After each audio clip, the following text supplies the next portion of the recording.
There's only one thing that can bring this world together, and that begins with you. The word begins with you, not you. I'm gonna tell you what word it is. Usury. On the dance floor. Get that ass up. Bankers, get on the floor. Bankers, make the people poor. Bankers, get more paid. Bankers, get more name. Get more name. I wanna see your ass poor. CEOs, yeah, I'm talking to you. Get more hoes, get more paid, get more votes, get more laid. I wanna see the CEOs ruining lives to the beat. Ruin those lives in 141 BPMs. Oh yeah. Sweet cream, sweet cream.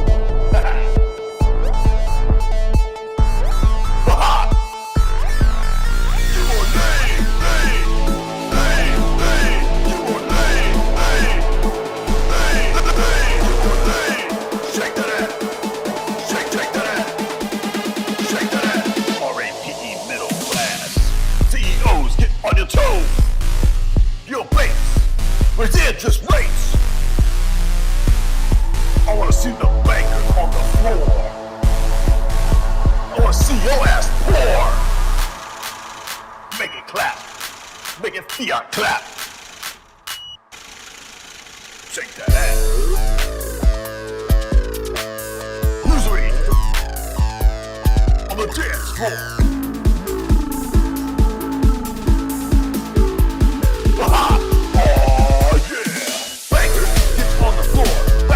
Make the people poor.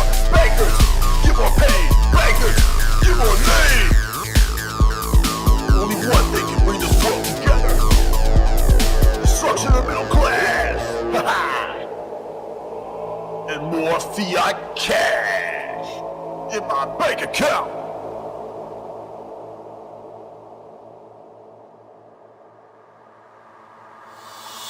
Bankers, get on the floor. Bankers, make the people poor. Bankers, get more paid. Bankers.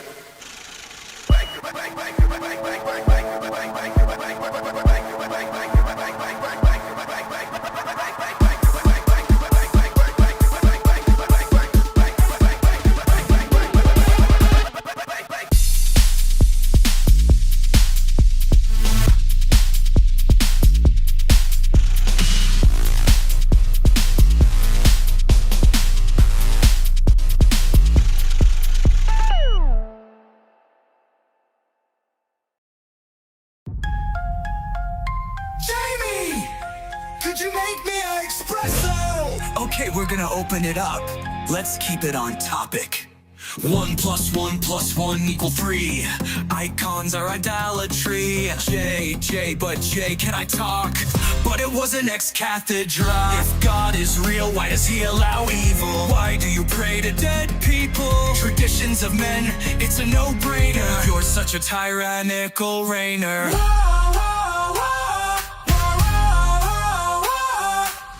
Is this your first time on the interwebs? Jamie! I need to change your tune. Can't take it, these low-tier slow boys.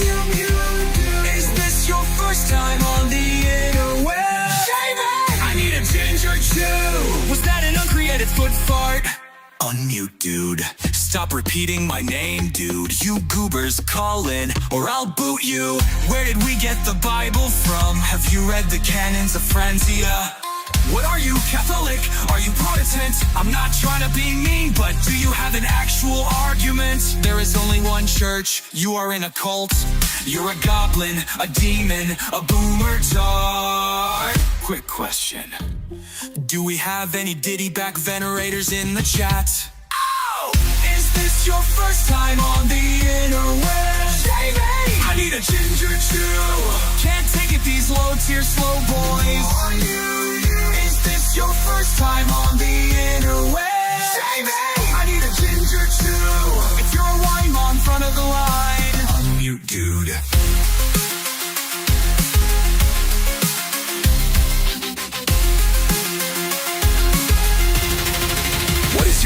epistemic justification.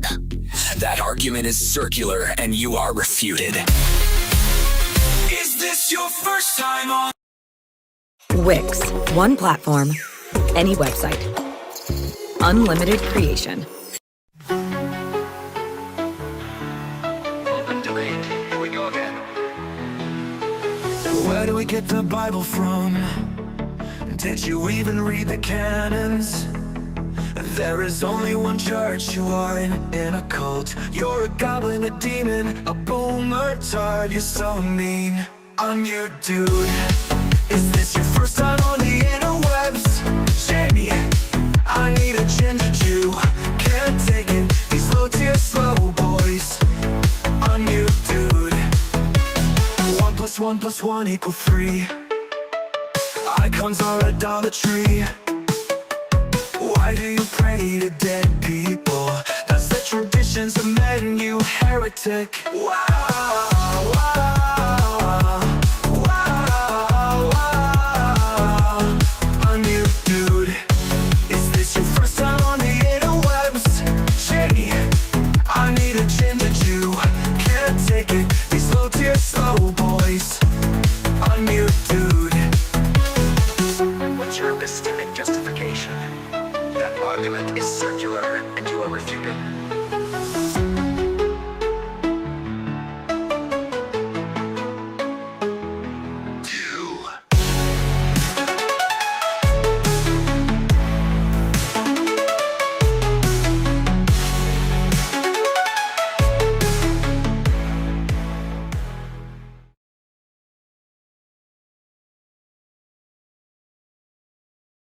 Come from Byzantium.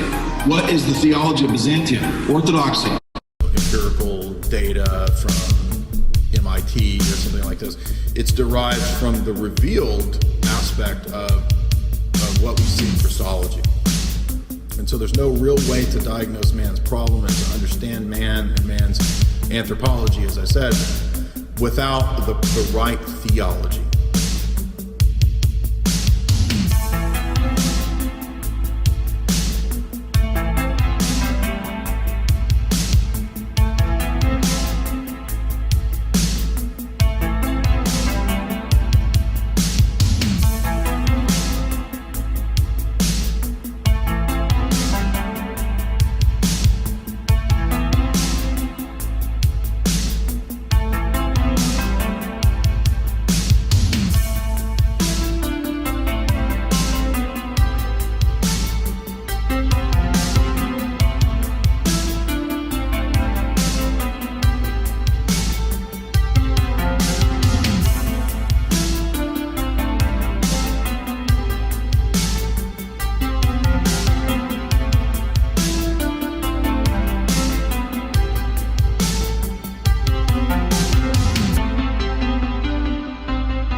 What's your worst essay grade? Probably. Oh, yeah. You know what time it is? Time for you to play your proper role as Pay Piggy and support all of this wonderful work. It's called charity work. I'm your receiver of your philanthropies. So get into a philanthropic mood. Like our most beloved philanthropists, Gil Bates, Giorgio Soros, Giorgio Tsoukalos, all of them boys. Shout out to USAID. I think that's that thing that Tristan runs. Tristan runs USAID. Or USAIDs, I forget what it's titled, but whatever it is. I was trying to find out, there was a really good article about the charity industrial complex. And of all things, the New York Times had done it many years ago, but I cannot find it. So I don't know what. I mean, they probably just scrub all their articles that actually have any truth in them. So I don't know what I was expecting. Thank you, everybody. Welcome. We're going to be talking about a host of things today. We're going to talk about the ongoing revelations of the funding via the Department of Treasury through USAID to all of these horrible projects, the degeneracy of the propaganda complex, how all these journalists, some 6,000 plus, have been compromised for all of these years through just one entity. Now, keep in mind, this is just one entity, USAID, which is one of the key big ones that, is a big CIA front there. And we talked about this kind of stuff, I remembered, with Patrick at least 10 years ago. So if you go over to my community tab, for you guys over here on YouTube, community tab has two important talks that we did some years back, one 9 years ago, one with Patrick and another with F. William Engdahl. It's a great interview. So you'll see it right here. This is Engdahl 8 years ago. It's actually almost 9. And then the one with Patrick, I had to search for it a little bit, but I found it and it's on my Twitter. So if you come over here to Twitter, and we're going to be working through a lot of these today because there's just so much stuff, just kind of like machine gunning out of Trump's little armies of machine gun men putting all this stuff out. But I re-listened to the interview that we did with Patrick, and it was pretty good. So it still holds up if you're looking for, here it is. Think tanks, NGOs, and foundations, oligarchs destroying tradition. There's some stuff that I talked about that I couldn't keep it on the YT over here. So I moved it to Rockfin, and it's also still available. But this is a longer breakdown of how soft power works for the United States empire. This is the breakdown of the entire matrix of the money through one NGO, USAID, which isn't really an NGO, as you can imagine. These are really just globalist entities that are created to funnel the money, to launder the money, to put it into black ops, to give it ridiculous codes and covers like gay shrimp doing pull-ups or however many, trans dogs they can find in the dog park, which, by the way, there is actually one about trans dogs. Those a lot of times are covers for allocating money to black ops or just stealing the money, just straight up putting it in your pocket. So this is a vastly lucrative project for all these corrupt politicians and corporate goons, but it's also the way that the system heretofore has been run since the 1980s. Now, if you're remembering Quigley even talked about the beginning of this structure under Kennedy. So back even in the days of JFK, the power elite, CFR, Trilateral, Rockefeller, and others were already setting up institutes like for the Institute for Pacific Relations, the IPR, as well as other types of institutes. And really, you could look at the CFR as a version of this already. So since the 1920s, we've had this structure in place, loosely speaking, but not to the extent that we would see it in the last several decades via something like USAID. Alex highlighted that this is Mockingbird 2.0. This is precisely why I did some deep dives into Mockingbird. We did at least 2 or 3 a few months ago. So if you want to go back and find my live streams detailing Mockingbird 2.0, where we spent multiple hours going through the original Mockingbird and the hundreds of journalists that the CIA had bought off during the Cold War, and how that really kind of is a pattern for what is about 10,000 times that today. So this idea of, they bought off journalists throughout the Cold War. Yeah, big deal. It's about 10 times that, with 6,000 plus journalists across the world regurgitating the American propaganda line for the American empire. And particularly places like UKRAINE. You can imagine, right, what we're talking about. Those kinds of places are huge examples of this, obviously. So there's a lot to get into. It even relates to crypto and Bitcoin. Everything kind of is connected here. And there's so much information to go through that I'm almost kind of overwhelmed about where to begin. So let's start with Rogan reading some clips over here. And this is just going to give us an idea of some of the things that Rogan has points out that are, again, people, I think a lot of people don't understand. Man, they're just wasting money. They're like charging $300 for a hammer. It's laundered money. They're not actually charging that much for a hammer. Well, they are, but then they're taking the money and using that, allocating that for other projects. That's the way this ridiculous scam has worked for a long time. Allocating the funds under the cover of ridiculous things for black ops, for money laundering, for funding of terror. That's a big part of this as well. And, paying all of these journalists and prostitutes off throughout the world.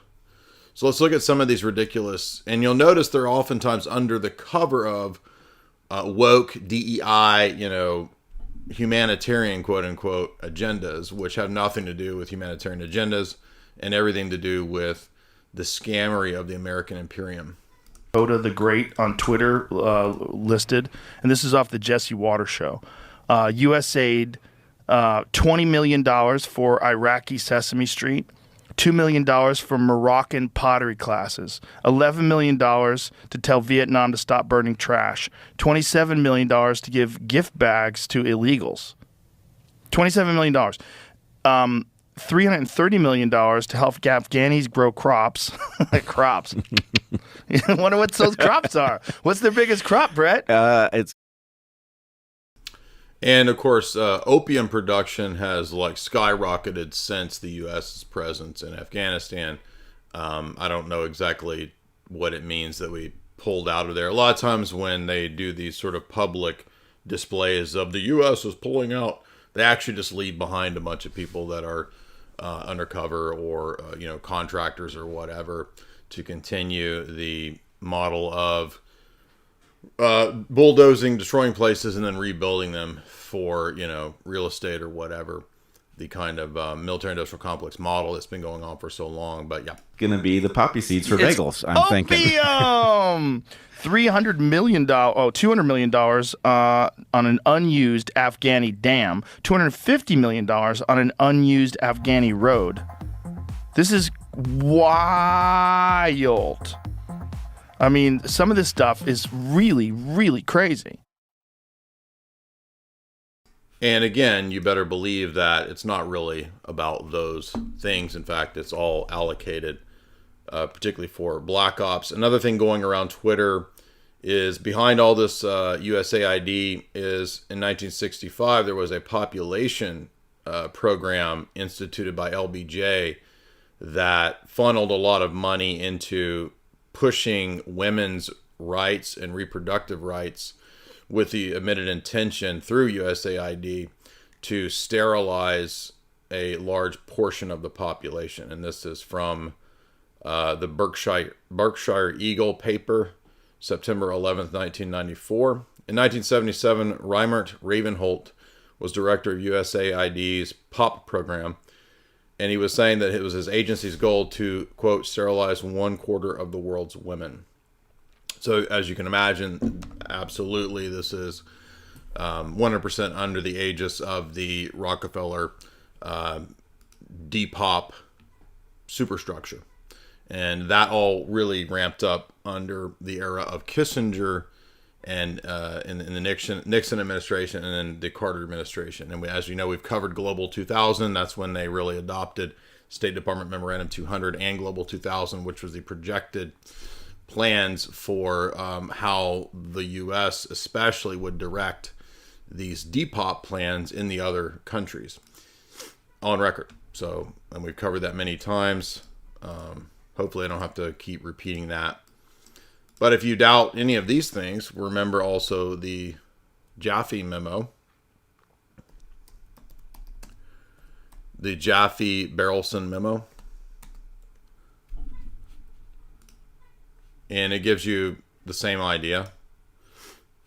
Let's see if we can find a bigger version of it.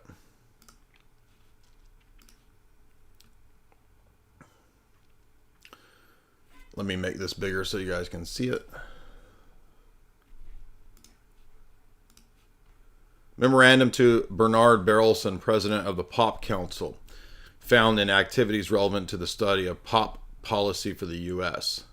3/11/1969 by Frederick Jaffe. He was the Vice President of Planned Parenthood and its status and analysis on world pop. The proposed measures at this time to reduce U.S. fertility in 1969 were as follows. The social constraints include postponing or avoiding marriage as far as is possible for families or for families that are beginning to form. Compulsory education of children. Encourage increase in Skittles activity. Educate families for intentional family limitation.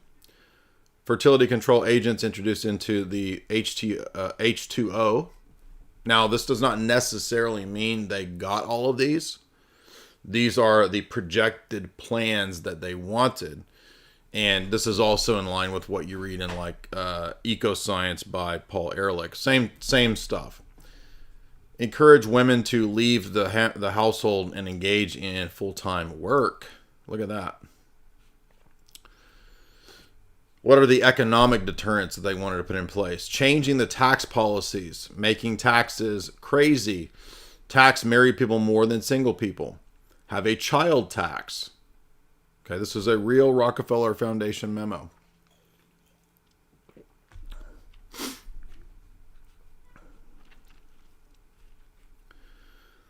Remove tax exemptions for children. Get rid of maternity leave.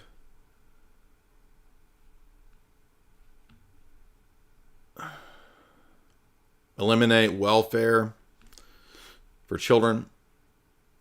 Require women to work and provide fewer child care facilities. Eliminate medical care and scholarships for women having children. Social controls. Compulsory abortion for out-of-wedlock pregnancies. So you understand that these are the people that are the same powers and money and structure behind things like USAID. They have the exact same plans, the exact same Depop goals here. And it's not even, it's like total technocracy too. In other words, to really have this, you would have to have something akin to like a total technocratic socialism, right? To enforce compulsory abortion, right, for out-of-wedlock pregnancies. Limit who can have kids. Discourage the ownership of private homes. So literally like socialism, right? You can't have your own home because having homes means you can have a family. Paying people to become sterile. Payments to encourage contraception. Payments for abortion. Abortion on demand. Sterilization on demand. And then on and on and on. Make universal contraception available to all people. Improve maternal health care with family planning education. So that's just the Jaffe memo. And that's just one example of a known document that we have that outlines the types of things that we see the NGO industrial complex engaging in. On top of that, we find Musk's DOGE has also discovered 100 billion in Medicare and Medicaid waste, and there's no telling where all that went. Probably just more of the same money laundering. It says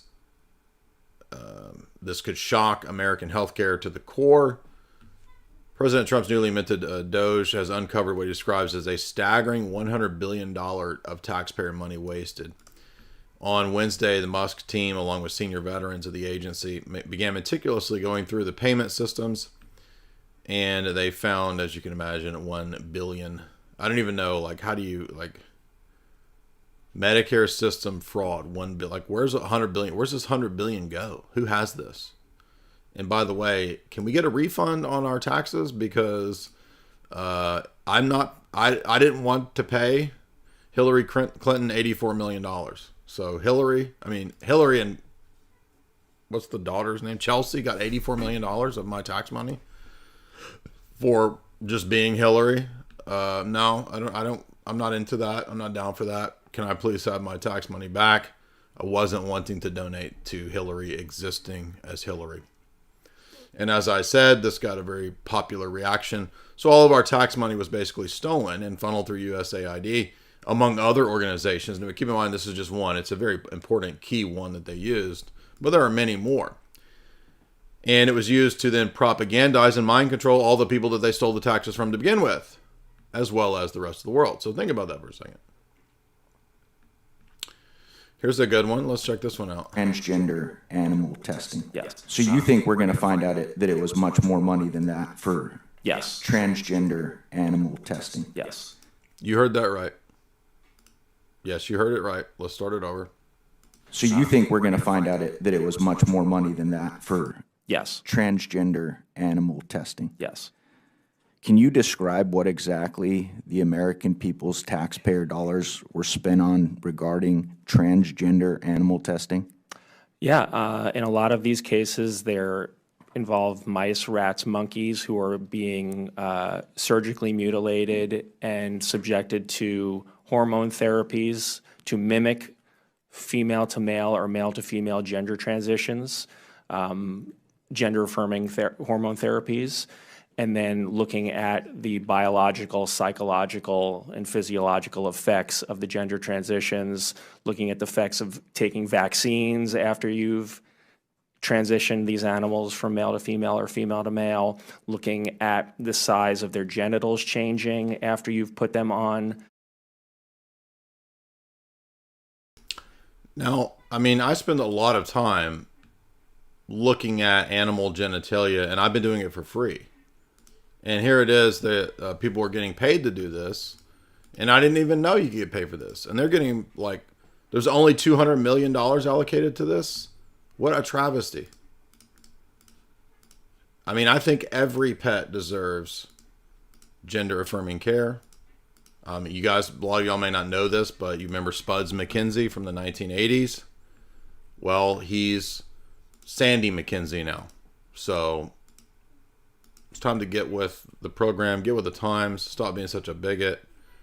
Shout out to GB Peltier, he's a new member. Shout out to Travis Phillips, became a member. Chad members. By the way, we just almost got 300 million subscribers over here on YouTube. I'm going to fix all the subscriber stuff at the website too. It's not going away. Everything's good there. Everything's going to be updated and kept as it is. So all the sites, all the platforms will have the same stuff. So don't worry. ALC sends $5 and says, first super chat, bitches. Jordan with them nice, them cool French names like Jordan sends $20. And he says, the craziest one that I saw was $20 million to push feminism in Serbia. That's exactly what they do. When I was listening to the 10-year ago interview with Patrick about NGOs, I'd forgotten that the Clintons had came up with a scheme. The Clinton Foundation was pushing microloans. Remember that? And on the surface, it sounds really good. Oh, yeah, it's so cool that they would give poor people microloans. No, that's not what they did. They were giving only women microloans in other countries so that they could be independent and not have families. Like, it's just so stupid that people think that I want to help the women in all these other countries, and Monica and I, we're going to send a box of cigars to all the women over there in all the countries because we love them. And Monica's she's really fluent with cigars. She's good with those. And we're going to help all these women in all these other countries, and I'm going to go over there and do it personally. Right? I mean, that's literally what people think. Like, Bill Clinton wants to help all the people in the other countries. Yep, sure. But this is the mindlessness of the people defending all of this. I've only seen like 1 or 2 comments that are defending it. One of them was really nasty with me because they were like, you're still relying on all of these conspiracy theories, and it shows that you're not truly spiritual and that you just rely on fear.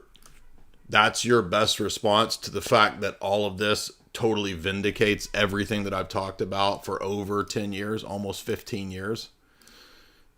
Your best response is that I'm not spiritual and I only have conspiracy theories. No, it's not my fault that this entire superstructure system is completely corrupt and is wicked. And when did I first learn this about the NGO superstructure? In 2009, one of the best analysts when it comes to these topics, F. William Engdahl, put out his excellent book, which is a must-read for anybody who wants to learn Geopolitics 101.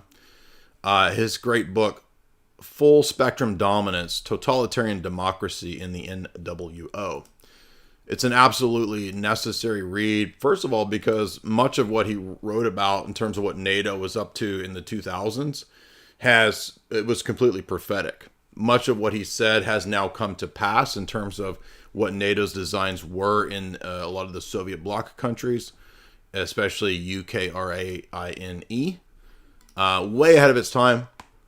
And this is not a conspiracy THEORY book. This is like straight up geopolitical analysis. And it's a phenomenal introduction to this whole subject. This is where I learned that really democracy is a form of totalitarianism. It's a cover for the American imperium. It has nothing to do with human rights. And as Engdahl pointed out, it's a cloak. The human rights agenda is a cloak that the American imperium wears to push its agendas through what's called soft power in all the other countries. If you don't know what soft power is, that's just pushing your agenda through any means that's not kinetic warfare. So soft power might be tariffs. It might be culture warfare. It might be pushing Hollywood. It might be setting up activist organizations funded by USAID to promote gender-affirming care and women's rights. That's all soft power. And this is from a famous essay. I think his name's Joseph Nye, back in, decades ago. It's an important read. We actually did a whole Global Elites book talk on this famous essay, Soft Power, by Joseph Nye. We'd covered this some years back, maybe 2 or 3 years ago. And it's kind of a classic in this topic. It's something that everybody should be familiar with. And with the rise of internet, we've also seen smart power. And if you remember, for example, we saw a lot of Western power elite entities involved in the I just went blank. What was the Twitter revolutions that were kicked off via online marketing, viral marketing? For example, there's even textbooks that you can find. This is a Cambridge text that talks about the marketing of rebellion and how Rand Corporation and other entities were studying how to have swarming models that they studied in the student protests in the 1960s applied to online activism through essentially Twitter. They were really pushing in 2009, 10, 11, 12 for Twitter to be this hub of Arab Spring, of online marketed rebellion and revolution. And if you remember, this was a bigger geopolitical Western plan, because Kissinger was saying at that time, you've only seen the first act, right? There's Act 2 and Act 3 still yet to come with the Arab Spring. That was a famous quote from Kissinger back at the time, illustrating the point that that's how this entire system runs, as an Anglo-American and Israeli power structure. Absolutely. Now, on top of that, there was also the admission that the BBC, of all entities, received large sums of U.S. taxpayer money. This mystified a lot of people. Why would the BBC get the tax money? That's because the entire Western Atlanticist establishment is run by the same power elite. So if you're familiar with all of the Quigley lectures that we've been pushing for, again, 10 years, you would know why there's a attached at the hip special relationship between the United States and the BBC. BBC unhappy about U.S. government funding being cut. Elon asked, why would American taxpayers fund the BBC? This is insane. And I was looking for the exact amount. 8% of their income of 2023 to 2024. How much is that? I want to know an actual amount. Well, this is because the entire West is part of a single structure, the Anglo-American establishment, which Quigley has written multiple books on. We've lectured through both Tragedy and Hope and Anglo-American establishment. And that's exactly why, because they're essentially the same power structure. The CFR was built on the model of Chatham House, and Pratt House in New York was set up on the model of Chatham House in the UK. That's the Royal Society, Rhodes, Milner, Fabian socialist power structure. And they set up all the entities like USAID, but that's just one of a host of this octopus with many, many arms. They set up the IMF. They set up the World Bank. They set up the Aspen Institute. They set up the United Nations. All of these entities, which are literally founded on an official philosophy of Fabian socialism, all come out of this same elite order known as the Society of the Elect. That's what Rothschild and Rhodes called it in their day. But in our day, it has evolved to be what Kissinger called the wise men of the West. Kissinger himself was one of them. Brzezinski, David Rockefeller, and others. So this is not even questionable if you've read this material and you've been listening to. None of this would mystify you. You've been listening to what we talk about. And we got to meet Mike Benz and have dinner with him a few months ago. Really cool guy. Appreciate the work that he's doing in terms of real journalism. And he notes, I cannot stress enough, USAID made a formal program to promote foreign countries to pass foreign laws and regulations that would influence the content moderation policies of U.S. tech platforms. Isn't that crazy? So it's like webs of lies within lies within lies. And that's exactly what he's talking about here. Disinformation has invaded online conversations on social media platforms, posing challenges to healthy information environments and threats to democracy. So this is all funded by USAID in other countries, you see. It bolsters authoritarians, weakens democratic voices and participation, exploits and exacerbates existing social... So in other words, when you hear the entities like the European Union saying all the United States tech platforms that are pushing Trump and freedom or whatever propaganda they're pushing, that's because they get money to say this. And how many of these shills have gotten paid to say this?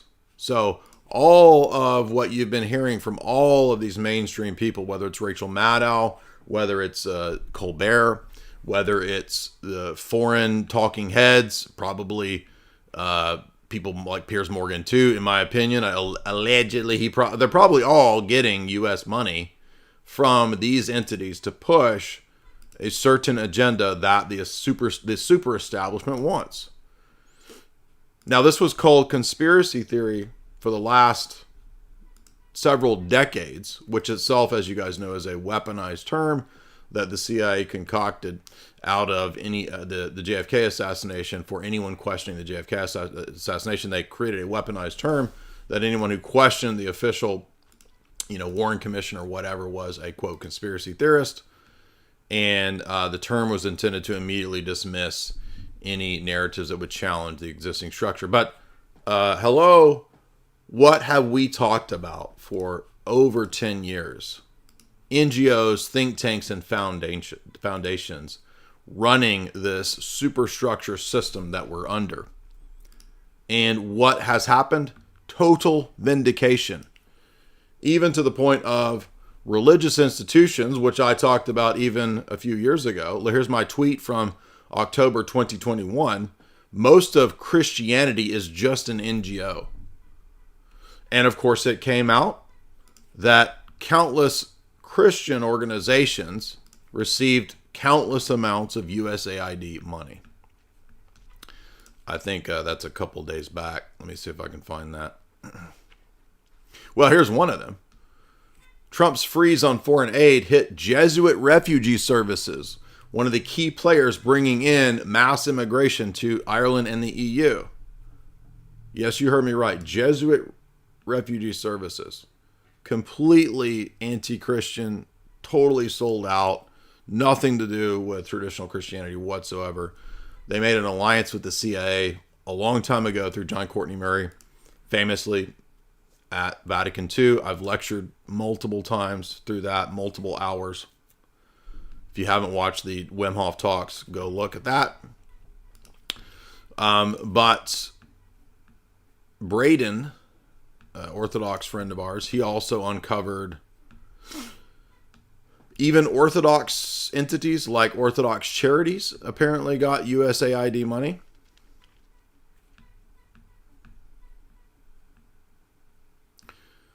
World Economic Forum and Klaus got almost $70 million of our tax money. Now, why did they get that? People say, well, would Klaus get a tax? The CIA set up the World Economic Forum. It was Henry Kissinger's Harvard Research Project idea to recruit Klaus to run yet another steering committee entity like World Economic Forum. That was all from Kissinger and the CIA on record. So, of course, they're going to get $68 million of our tax money. Our tax money is what funds all of this, including National Endowment for Democracy, the things that are running all of the regime change operations in all the other countries like Syria, like UKRINE, Georgia, you name it. All of these entities, it goes through these things, right? Tides Foundation, Brookings Institute, Rand Corporation, Carnegie Endowment, Rockefeller Foundation, Soros Open Society Institute, Ford Foundation. All of these things are doing the same types of things. And we've been beating this drum for, I learned this in 2009, okay? And I've talked about it ever since then. $40 million for AIDS drugs for TRANZ in Africa. Yes, you heard me right. Braden says, I asked Grok to help USAID talk about the money in the Orthodox Church, and it turns out that IOCC, which is the Institute for Orthodox Charities, in 2004, contributions and grants totaled $15.9 million, 47% coming from government sources. In 2003, government grants made up 68%, $16 million. IOCC has administered over $200 million since its inception in terms of disaster relief, shelter, refugee assistance in 30 countries, primarily those with Orthodox Christian populations. IOCC is a member of Interaction, a coalition of U.S.-based NGOs. It collaborates with various local national bodies, including the Greek Orthodox Patriarchate. And it also ties into pushing abortion. Now, the point is not that the point is that the recipients of this money are pressured to go along with Uncle Sam's moral agenda. So I don't know, and I'm not saying for sure that all of the Orthodox clergy or people involved in this necessarily promoted abortion, but the expectation is that when you take this money, you will go with what Uncle Sam wants. That's how Uncle Sam extends its soft power across the globe That's why this is such a big deal and why people have been talking about all of our tax money that goes to pay off all the country through foreign aid. Have you ever wondered why do we send billions of dollars to Iran? Why do we send billions of dollars to Israel? Why do we send billions of dollars to Colombia, to Egypt? Literally. It's to buy off the countries and make them go along with U.S. agendas that include all the Skittles stuff and the abortion stuff. So you better believe U.S. money goes into the archons and the ecumenical patriarchate and all of the bought off so-called clergy who are agents of Uncle Sam that I've been talking about for 10 plus years that the clergy attacked me over because they know I'm right. And remember this video? Total vindication. The CIA's man in Constantinople, the EP and the foundation to push change in American Orthodoxy through soft power, Americanism. But I'm a conspiracy theorist for talking about it. Even though now it's in mainstream conservative publications that's what's going on. So who was right? I was right. And all the people who call me names and call me whatever, you were wrong.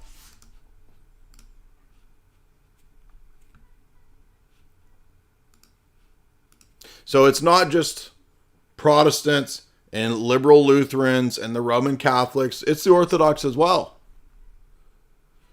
And absolutely this ties into what's going on with the EP. You better believe it. So remember the clergy that told you that I was a crazy conspiracy theorist. Father Damick, all the other ones, all the OCA ones that tell you to avoid me and stay away from me. I wonder how much money those entities perhaps get from, and then it doesn't have to be, it's not, is it only USAID? It's not the only one. There's tons of these. Remember the Lilly Foundation? Pharmaceutical companies giving money to the OCA? Remember when I talked about that? You're so mean. Oh. That's all you people have is that kind of stuff. And because I'm bad because I learned that this is how the world works? Or are you just cowards? Churches are captured institutions for the most part that promote globalization gospel. This is what I tweeted 2 years ago. And this was, the Church of England will drop father from the Lord's Prayer to be more gender inclusive. Do you understand that the way this happens is just through money? Powerful, wealthy entities, be they private or be they the government, simply say, if you want your seminaries built, if you want new buildings, if you want the money, you're going to hire women bishops and you're going to change the language. You're going to do what we want. It doesn't take a vast conspiracy. All it takes is wealthy, degenerate people buying off wage slave hirelings. Remember in the Gospel, Jesus calls the ministers that are bought off hirelings. This is exactly what Dyer was saying 2 years ago. It's not 2 years ago. I was saying this 10 years ago. I did multiple podcasts about this. Jim Jotras wrote multiple articles about the EP being bought off. So this is just the Lutheran groups that received USAID money. So let's look at this. Yes, this is the liberal Lutherans. Yeah, duh, of course. But this is just liberal Lutherans receiving money, particularly for the open borders type stuff. Look at this. 500,000, 750,000, 3 million, 75 million for open border stuff for Lutheran services in Florida. 75 million for the liberal Lutherans just in Florida. $3 million Lutheran services of Illinois. So you understand the Lutherans as one example of a mainstream denomination, and I'm assuming this has to be the mainline Lutherans. I don't think this is the Missouri Synod because they're not that liberal. But even those groups are cracking as well. They're beginning to cave to this stuff. This is how it's done. And it's no different in the other denomination. You think Uncle Sam cares? Well, we're going to buy off the Lutherans, but we're not going to touch the Orthodox and the Roman Catholics. No, they do the exact same thing.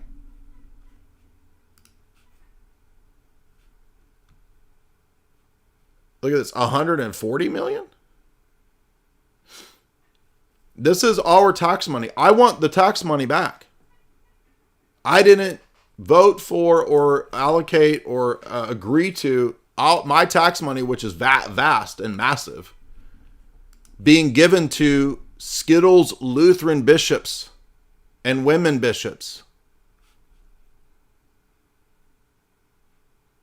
This is your money that they give to these people to bring in foreign people. This should make everybody just completely... First of all the mainline churches are fraudulent. The mainline Protestant churches I'm talking about. And it's the mainline Roman Catholic charities that did the exact same thing. They all got the same money to do this, to destroy the country. This hurts. If you're a working class person, this is the destruction of you. This is not hurting the 100 millionaire, billionaire class. They don't care. They're fine. This hurts all the rest of the country, the poor and the working middle class. This is why taxes are a scam, a theft, because it is stolen to do criminal activities. This is actually, you understand, this stuff is criminal. The government is not supposed to allocate this money through things like USAID to cause revolutions throughout the world and all this other CIA nonsense, which only benefits giant corporations in the Fortune 100, Fortune 500. That's it. Has nothing to do with America and American defenses. Has nothing to do with any of that. It's a giant corrupt system. And this proves it. This proves it beyond any shadow of a doubt, which we all already knew because it was in all the geopolitical literature that I've been talking to you about for over 10 years.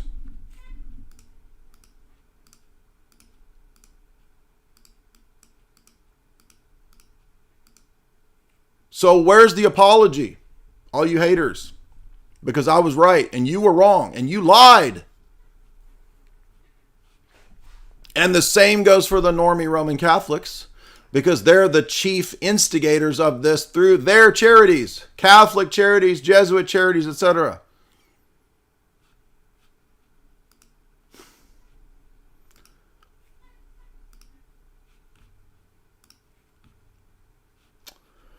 Okay, now,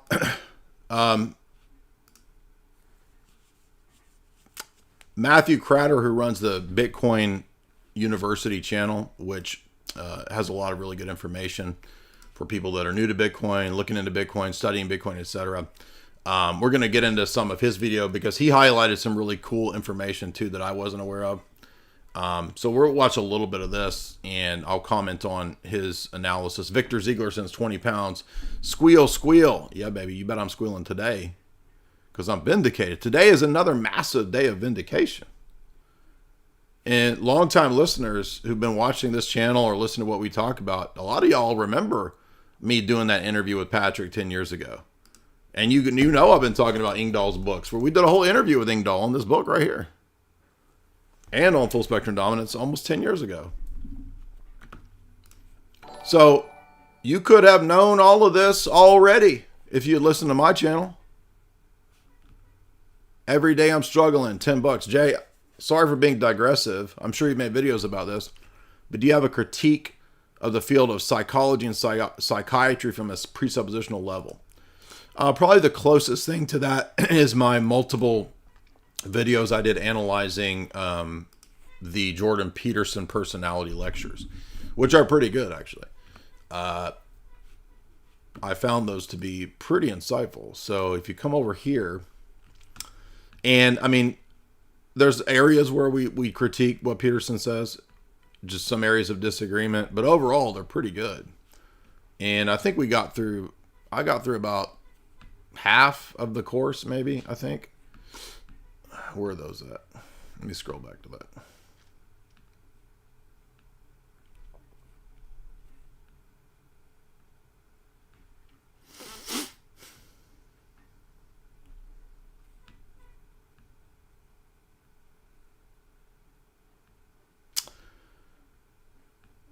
I didn't think it was this long ago. Maybe it was this long ago. Let's see. We're JBP. Swipe my JBP. Swipe my JBP. I'm all about that JBP. Swipe that JBP. I guess it was already a year ago. Did I pass it? Here it is. So here's one right here. Jordan Peterson, Egyptology, the Timaeus, and Carl Jung and Piaget.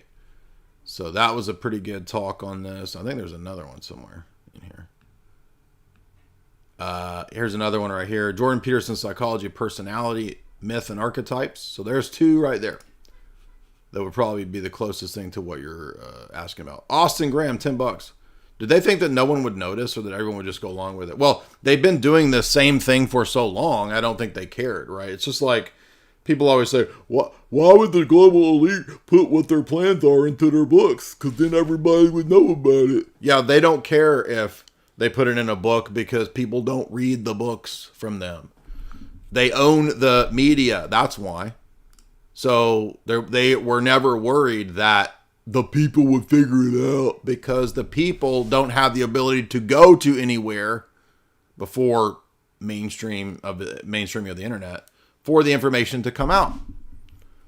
So who's going to listen to some random dude that reads Tragedy and Hope and starts blogging about it? They don't care because they own the media to already shut down any of the criticism, you see. But now that's going away. So now we have a way to bypass, and we're seeing the death of legacy media. And so now it doesn't matter. They're one of the big dominoes to fall was the Twitter files, the Twitter leaks. Remember that? And that just showed the government collusion to shut down information on Twitter, which is illegal. And that's why Zuckerberg was making all these apologies and, trying to act like he's all based or whatever. I'm totally based now. I'm totally based. I love you guys. I'm like so into like Pepe or whatever. And like I'm super into like, UFC and fighting. It's like super cool, right? Because I'm based and I want you guys to be my friends now because I'm cool. Look. Right? Remember Zuckerberg's about face? After they gave like $500 million to the Biden campaign, right? So, I think people just had a innate bias against believing that the system was this corrupt, and especially a lot of boomers. They felt like my America can't be that corrupt.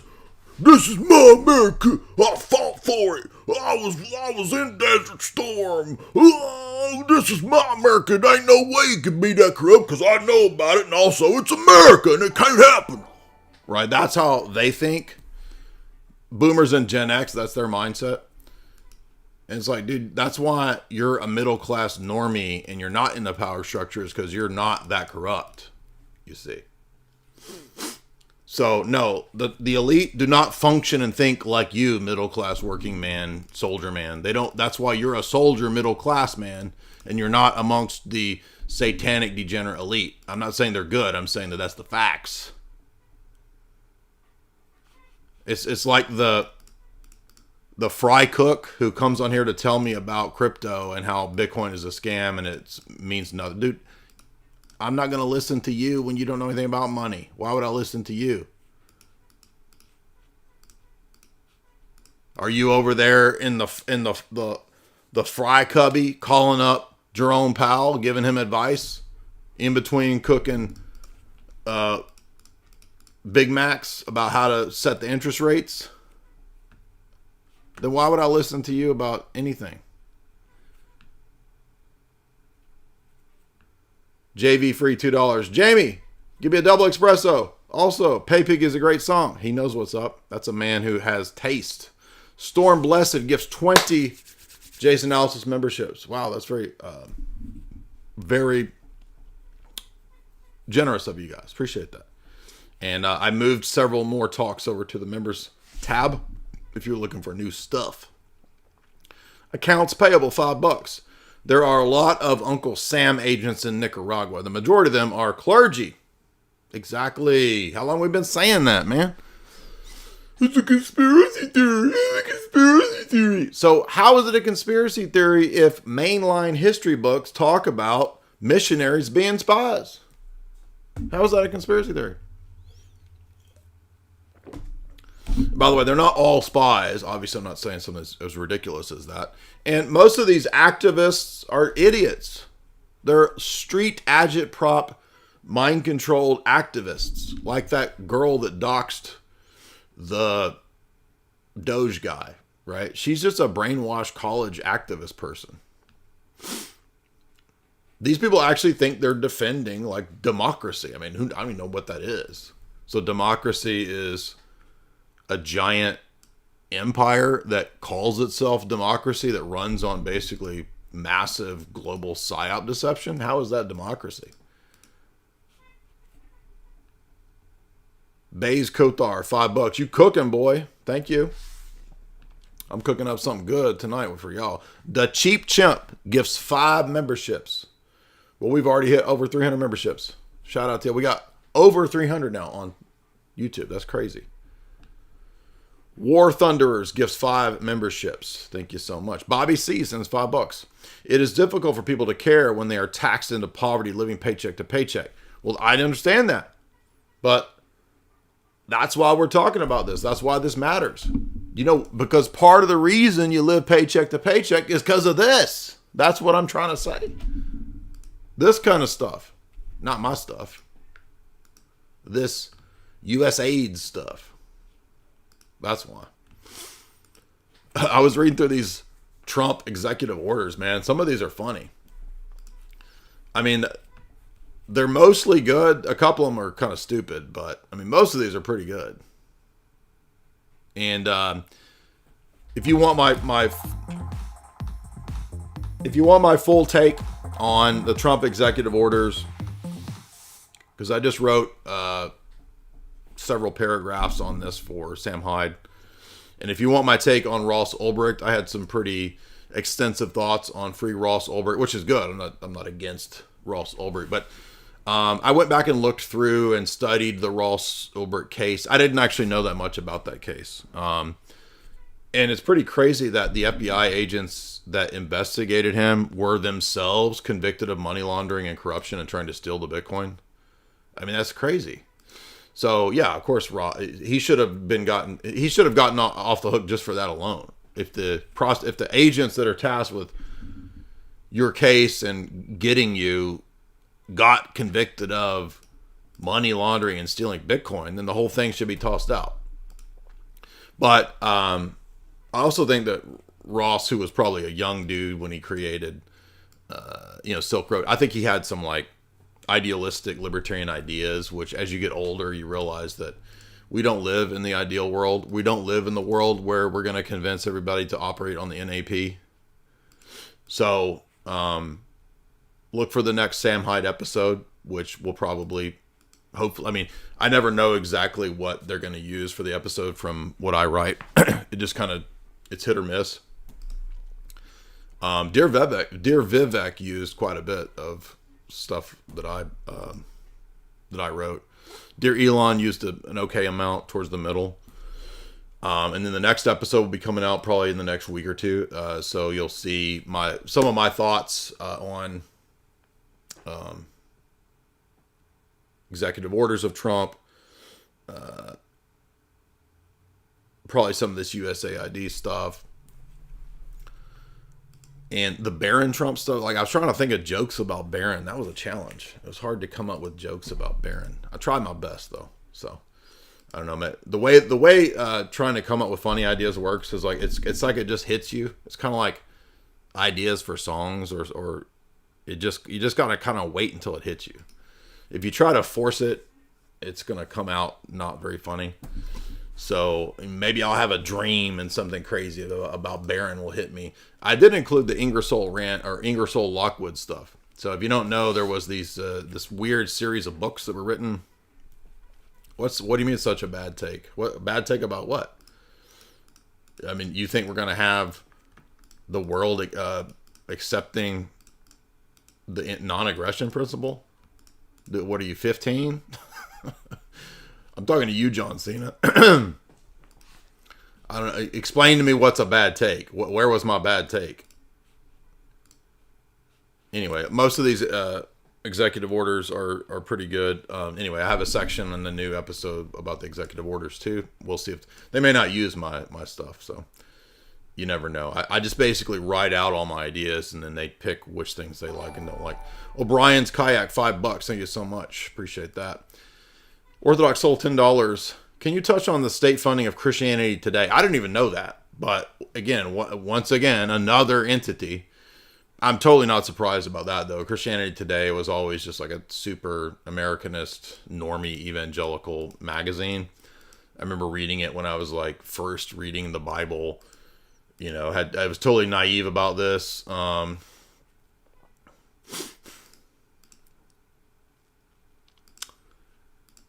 But yeah, I'm not surprised that Christianity Today was getting USAID funding. Nolan Ole, $5. I'm so glad that I didn't choose an OCA church. Thanks, man. Normies are the extremists.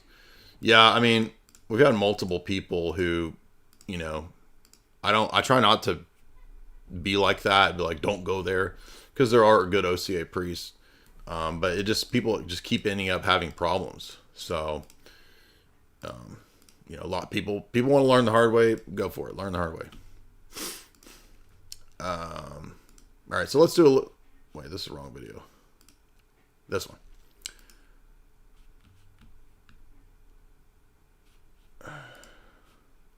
Mark sends $2.07. Why do some people say Christianity is a Jewish psyop? What would you do to counter that opinion? I think it really has to rely on a lot of ignorance about the continuity between the Old and New Testament, the Messianic prophecies. I've done multiple talks about the Trinity in the Old Testament, Jesus fulfilling the Messianic prophecies. All of those, I think, would go to disproving this kind of silly thesis. Also, the history of the church, just having a basic knowledge of the history of the church in the first 3, 4, 5 centuries would tell you that Judaism, Rabbinic Judaism, and Christianity obviously parted ways. So I think a lot of people equate Christianity with evangelical American Zionism, which is not Christianity at all. It's a heresy. So, you know, those are some of the reasons that people fall for this. And then you've got these goobers that push it on the internet. So let's see. MKG, $5. It was a wild week. Do you think that there will be a new low in Bitcoin of 60,000? No, I don't. I mean, anything is possible in crypto, so we can't ever like set laws, you know, like ironclad laws of the universe. But I don't think it's likely to see 60K BTC anytime soon.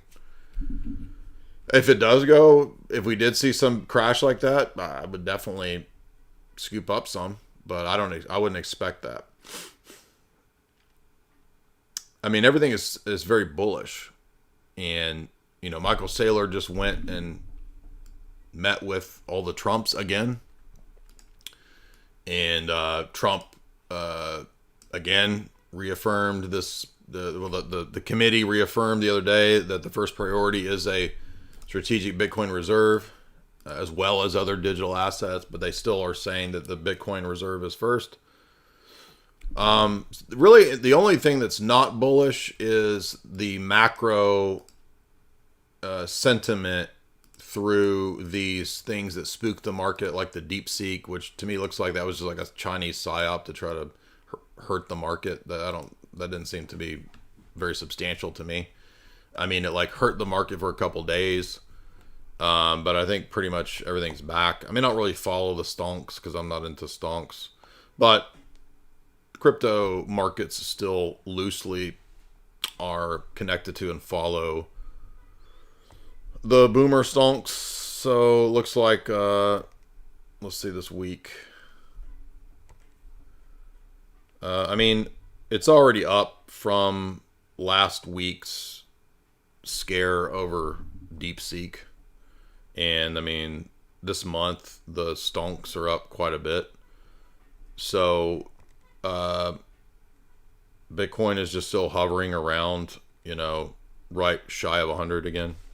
So I don't see anything that would immediately tank it to 60. I mean, you'd have to have some pretty pretty heavy bullish news come, which is always possible. There could be something crazy happen that would tank it, but as of now, it looks pretty bullish.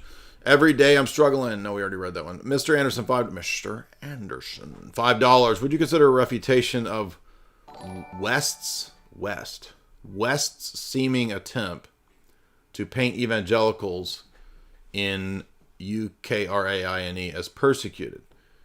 Isn't this a deep state accusation of Vladimir and President Z doing persecution to the Ukrainian Orthodox Church? Yeah, absolutely.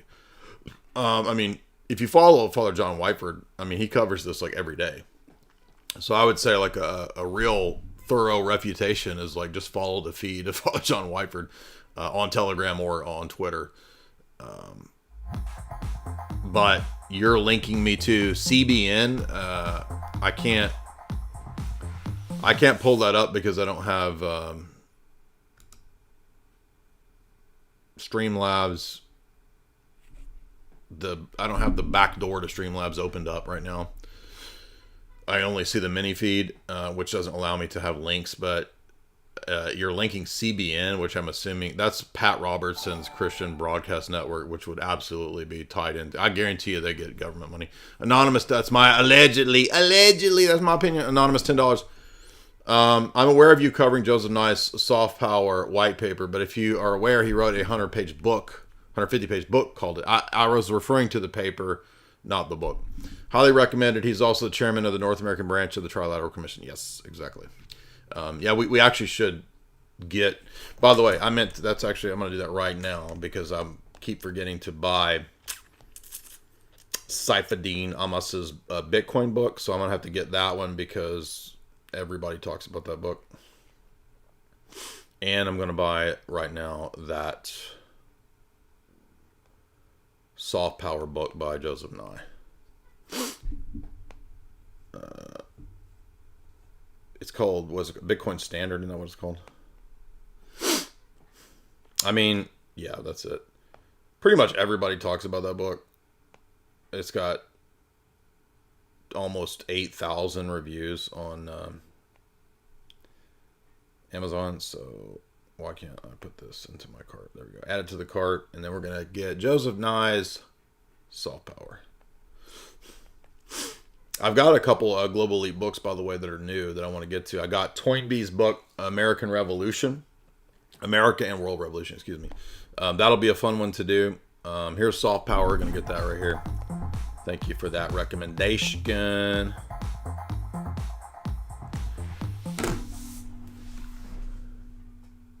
Anonymous, Alderbana, $3. Do you think that the U.S. left all the military equipment after fleeing Afghanistan on purpose? That's what I was kind of getting at. I mean, when I hear those kinds of stories, I'm like, that seems, I mean, it's possible that it's like high level incompetency, but that also seems intentional. So my assumption would be they probably just left behind contractors or CIA people undercover as contractors and whatnot there. I don't know, but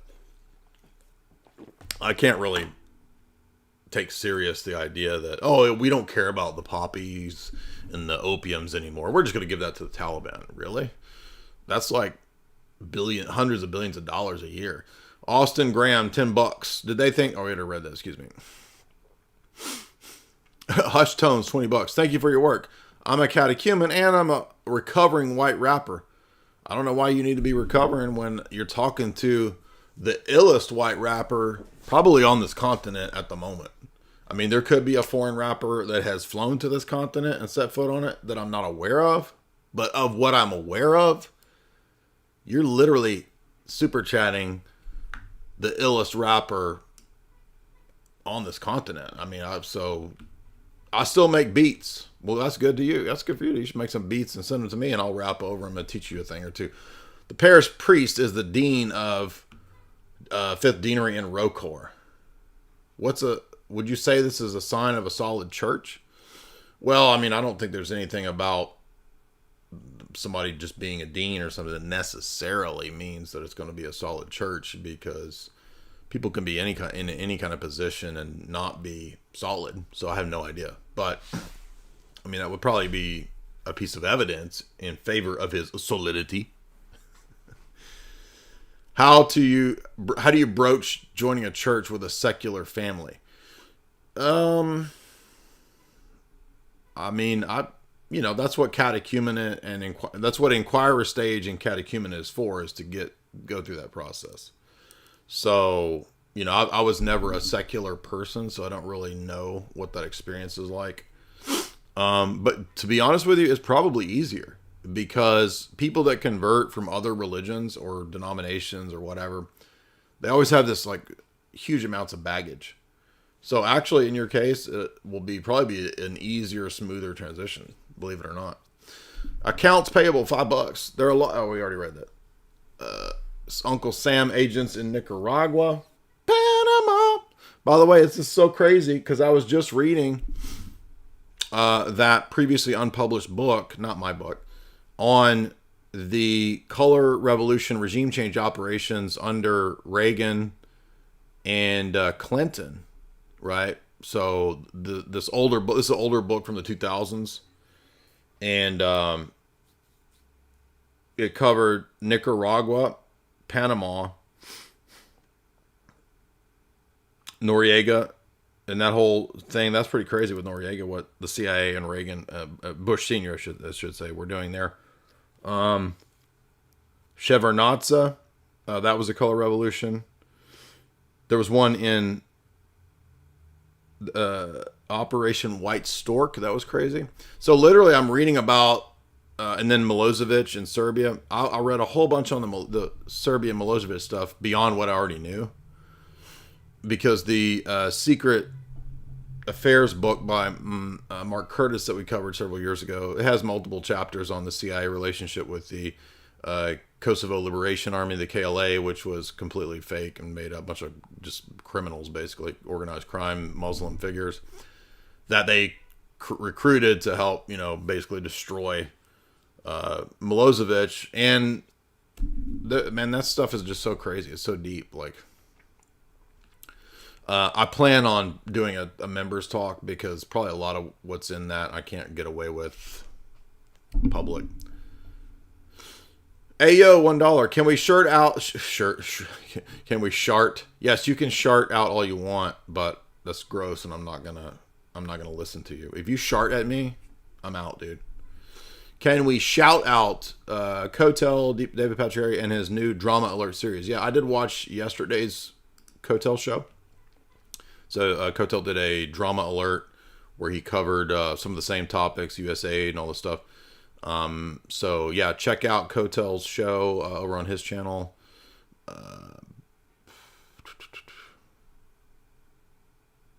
Malin Keisner, $5. Ooh, pay piggy. Dugan Nash, $3. It's like triple double flip. Flip a couple double chip. Double chip, double trip. Trip a chip. It's like triple double flip. Flip a double double chip. Double chip, double trip. Trip a chip. Dude, blowing me away with them lyrical stylings right there. I have no idea what's going on, but it felt like some kind of a magic spell saying it. So hopefully that fulfilled you. Jourdain, $5. What do you think about Trump flipping his position on America First to a place that can't be named as a chicken strip? You talking about Gaza? I mean, I have no idea what's going on with this. Multiple people ask, what's going on with Gaza? Maybe there's some sort of deal or plan to make, I don't know, casinos and a Riviera resort there. I mean, I don't know. I'm just guessing. Storm the Cat, $10. I saw a photo where Marina Abramovich was at a global event, and it's hard to explain in the picture, but her face didn't look human. She looked like a demon wearing a human suit. She went straight up Donnie Darko, right? Why are you wearing that stupid human suit? Thank you for that, Storm the Cat. But I mean, well, yeah, she pretty much is a witch, right? I mean, I think that's kind of certain. Lord Plebius, $2. What do you think about season 3 of Fish Tank? You know, honestly, I don't have a lot of time, and I haven't watched Fish Tank, so I'm not. I just don't have time for it. Like, when I write for the Sam Hyde show, it's literally just like I spend like 1 to 2 days that whole day writing. And then most of the rest of the time, I'm reading the books and doing my content. So I don't really have time to watch Fish Tank. So I have no idea. I saw more of like crazy stuff going on with what's from season 1 and season 2. John. I just went blank on his name. He's gonna be mad I didn't remember his name. I interviewed him. What's his name? John. Not John Venus. John. Oh shit! I forgot his name. He messaged me and I forgot. The John Tent dude. What's his name? Anyway.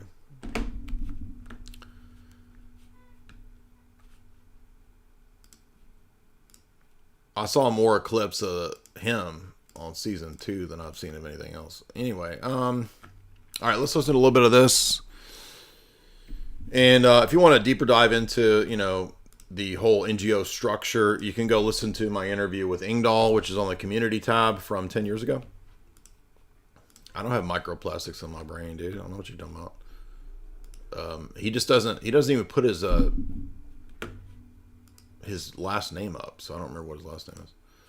About DOGE, the Department of Government Efficiency. We're also going to be talking about USAID. And if you're outside the U.S. or even in the U.S. and watching the wrong news outlets, you might not quite understand what's going on here. So I want to unpack it, and it is in fact tangentially related to Bitcoin as well. The past few years have been quite strange. There was that period of time when lots of social science and journalism majors in the U.S. suddenly began to take a giant interest in the science. It was a weird kind of science, though, because no one seemed very interested in trying to test or falsify various scientific hypotheses, which is how you actually do science. This is how science progresses, not by just trusting the experts, by actually questioning the experts, as Galileo did, for example. And for some strange reason, those same people always lost all interest in the quote-unquote the science when you tried to get them to read a scientific study like this one, which I'm not really going to talk about here, but I will. Yeah, I thought this was an interesting point that, journalists are not scientists. But in the last 5 years, all the journalists became science expert enforcers. No. And nobody really, well, I don't say nobody with some discernment believed or took any of that seriously. A giant mass of the population who are essentially lobotomized worm goblin people, they believed in the science and the science enforcement officers known as journalists. But nothing at all of any of that had anything to do with science. And I'm glad he stuck this little clip in here because this clip never gets old. I love this clip. It will never, ever get old. And it's the greatest, they live type of thing in the real world of all time. Scientists moved on and were reprogrammed to begin to take a huge interest in democracy instead. And this is why, because democracy is very important. You know what I'm talking about? Extremely dangerous to our democracy. This is extremely dangerous to our democracy. This is extremely dangerous to our democracy. This is extremely dangerous to our democracy. This is extremely dangerous to our democracy. This is extremely dangerous to our democracy, but probably not. Remember that? And so all the journalists focus on the science. And then when Koof is done, all the journalists focus on Trump is a danger to democracy. The danger to democracy, right? This kind of just pointing out that it's, again, the mockingbird establishment. Liberty. Liberty Mutual is all she talks about since we saved hundreds by bundling our home and auto insurance. Liberty. Take control by taking control of the language, as Orwell wrote about, science, democracy, and then this funny word misinformation, which is always something that everyone knows is true, but that you'll get deplatformed or fired for saying that's normally what it means. Now, where did all the money come from for this propaganda? And why did there appear to be so much funding for so many terrible ideas that just normal people disagreed with? Well, it came from USAID or USAID. This is a government agency under the executive branch in the US. Here's our old website before it was recently taken down. We partner to end extreme poverty and promote resilient democratic societies while advancing our security and prosperity, all of which sounds like a really good thing to me.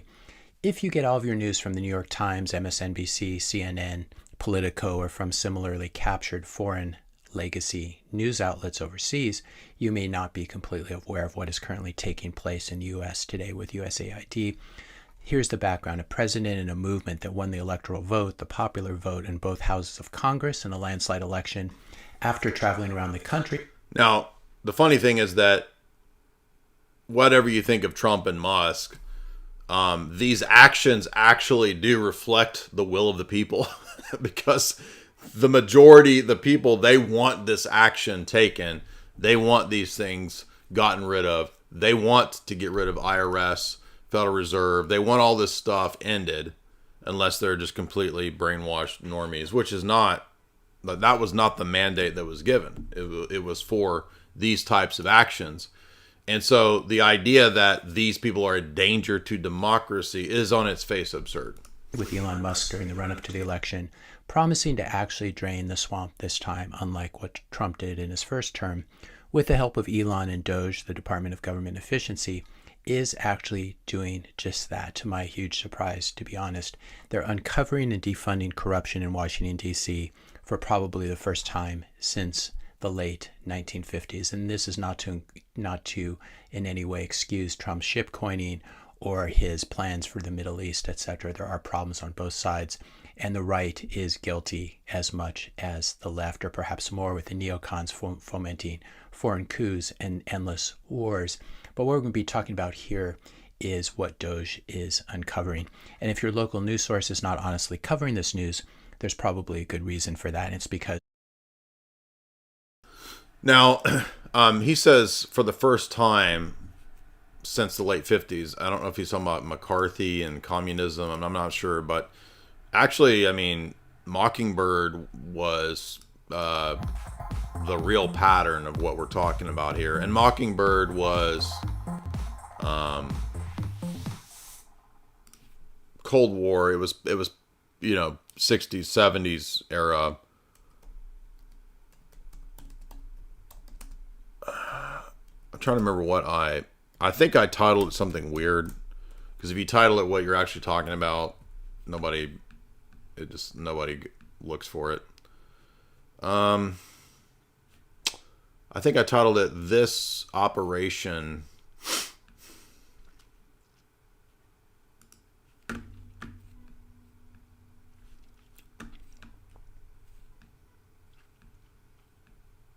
You need to be familiar with my talks on Mockingbird to understand the journalism side of this.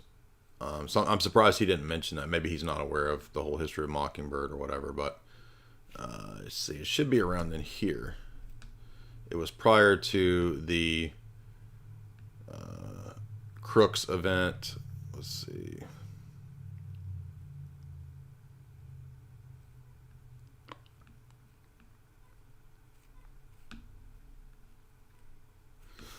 Oh, here we go.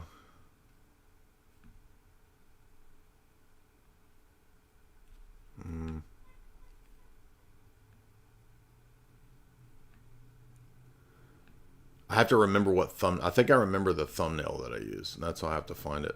It's like, maybe I should just title it the thing that I'm looking for, but then half the time it doesn't show up in the search, so it's like it doesn't even matter. Seems like it's right around in here. I know it was. I know it's titled something like "This Secret Operation." This secret operation. You can't understand the world without this secret operation. Let's see. I might have moved it. I don't even know.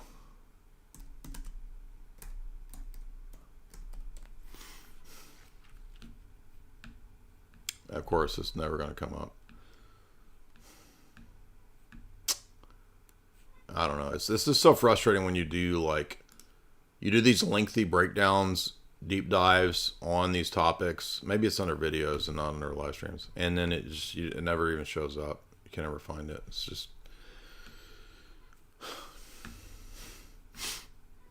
But now I'm determined to find it because it pisses me off when I can't find it.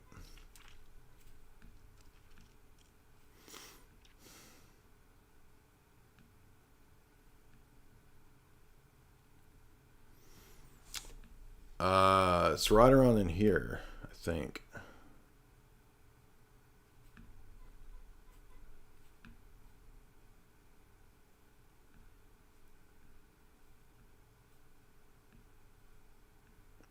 Damn it.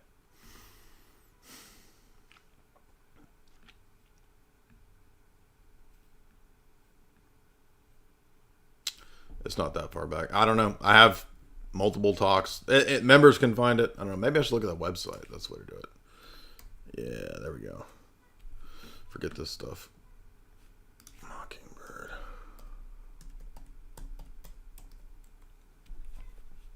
There we go. Mockingbird 2.0. This is it right here. This secret op explains everything is what I titled it. Look at that. Booyah. So, you'll want to watch this because this is also relevant for today's talk.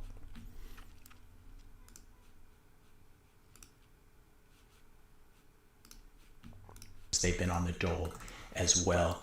This article from Reporters Without Borders, Trump's foreign aid freeze throws journalism around the world into chaos. That's a completely bizarre, but I think true headline.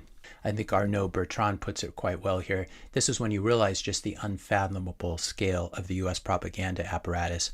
When freezing funding for its agency, USAID, supposedly focused on foreign aid, throws journalism around the world into chaos, given that hundreds of millions of that aid was for funding independent media. This wasn't going to solve or help extreme poverty. And it turns out that the second largest funder, even of overseas news outlets like the BBC, obviously the primary funder is the UK government, but the second largest funder of the BBC is the US government, 8% of their income in 2023 to 2024. So this is why you can see US news outlets and the BBC and all these major outlets always in lockstep and bowing to US government pressure because they're receiving funding. It's a really bad idea to have your news funded by government. Welcome to the ARC Venture Fund. To date, governments, because then they toe the line. As WikiLeaks points out here, USAID was funding over 6,200 journalists across 707 media outlets and 6,200 journalists across 707 media outlets and 279 media NGOs, including 9 of the 10 in UKRAINE. You see that? Booyah. And that's way bigger than Mockingbird. Hence Mockingbird 2.0. 179 quote-unquote media NGOs, non-government organizations, which is how they launder money as well, including 9 out of the 10 media outlets in Ukraine, which tells you how the Ukraine news gets slanted. Representative, this actually should be Senator Cynthia Lummis lists programs USAID wasted money on. $4.5 million to combat disinformation in Kazakhstan, $20 million for a Sesame Street show in Iraq, $8 million to teach Sri Lankan journalists how to avoid binary gender language, $5 million to EcoHealth Alliance. Look at this. This is even more of this. So $5 million to Fauci. And you know what? $20 million for the Russiagate. So our tax money funded the surveillance and the psyops and the fake nonsense against Trump. Bat virus research at the Wuhan lab. I have no idea what that's about. $20 million to a key player in the Russiagate hoax. $1.5 million to rebuild the Cuban media, etc. Nonsense after nonsense. The big story here is not that some government agency spent millions of dollars on sushi for remote workers, or that many federal government workers spend much of their time quote-unquote working from home, or coming into the office just to watch porn, though that is true too, as Bruce Fenton points out here. A good friend does IT work for the U.S. government, and told because that's been happening. I'm skipping that just because of the monetization. Or earlier. The real story here is this, that the U.S. government, through USAID, has been funding a domestic and global propaganda campaign that pushes endless war, wokeness, degeneracy, and every other bad thing that you could possibly imagine. With our tax money. imagine. And it's been doing it globally through news outlets, foundations, grant programs, NGOs, and every other slimy way that you can launder U.S. taxpayer money and distribute it to your political cronies while spewing woke propaganda globally. There you go. Now we've got some more super chats I want to get to. If you would hit like and share, appreciate you guys being here with me today. You want to support the show, you can do so via super chats, or you can become a member. Memberships and super chats are available in the show description. You can join and get access to all of the members' content. You can also super chat via Streamlabs if you'd like. Thank you to all the new members. Welcome everybody who's a new member. Head on over to the to the members tab to get access to the members material, which includes a lot of part 2 lectures to a lot of the information that I've covered for many, many years, going back over a decade. So we've got 1,200 videos on this channel going back over a decade. It's y'all's tax money, and I don't pay much. You have no idea what I pay in taxes. It's pretty insane, the level that I pay in taxes. Because I'm self-employed, the taxes on me are even higher. We got some super chats. Let's look at some of these super chats. But before we go to the super chats, we got a couple sponsors that I want to remind you guys about, and then we'll go back to this analysis. I want to show off something that we're all proud of. I got a browser here. This is Jay Dyer's much vaunted, much sought after Philosophy 101. Now, he just got this page up. We are just testing it out. You guys are some of the first people in the world to see it. I want to say, for my part, it's not Philosophy 101. I think this is a mistitling. I really think of it as like Philosophy Unleashed, because a Philosophy 101 course, they give you kind of some useless information that you can't make sense of. Jay actually lays out over 12 weeks, dozens and dozens of hours put into just the presentation of this, let alone the hundreds and thousands of hours of research that it takes to have a coherent evolution and history of the origins of philosophy, the uses of philosophy, the different ways to look at it over time, and how that has been brought about to what we have today, which is almost an absence of philosophy on the objective logic and reason side, and an overabundance of woke philosophy that is irrational, is made up day by day as people are like, I think we should bring racism back, and then here's a justification, and then it gets wokeified and spread out, and then all of a sudden you have a bunch of communist, socialist ideas where you become the property in action. You need to be able to stand your own ground. It helps to have a foundation in philosophy, because it's a method to find truth. When you get down to it, philosophy is there because you love truth enough to go and learn how to find it, because it's valuable. So if you're interested in things like that, there is the landing page. We'll link it up in the notes. It is a longer one, so we'll get a shorter URL for this. I'm sure Jay has a link on his page. I just wanted to show it off. Now you know it exists. You can go look for it and see why this is not your father's philosophy, right? So well done. I'm proud of everyone who helped to produce and edit the course. And of course, Jay did a flawless job in presenting the course over those 12 weeks. And he's a juggernaut. He's another guy, just like John Bush, in action all the time, doing something productive, like very little wasted time in his week. Those 168 hours of being harnessed very well. I want to show off something. I'm going to put you on something crazy real quick. Most of these Zoomer gym bros are consuming macro-guzzling synthetic dyes and synthetic sweeteners on the daily. They don't even know it. Goofy AF. There's nothing great about that. Do not listen any further unless you are an alpha or sigma male. This is important and there could be consequences. There's a new certified sigma male pre-workout powder for sigmas only.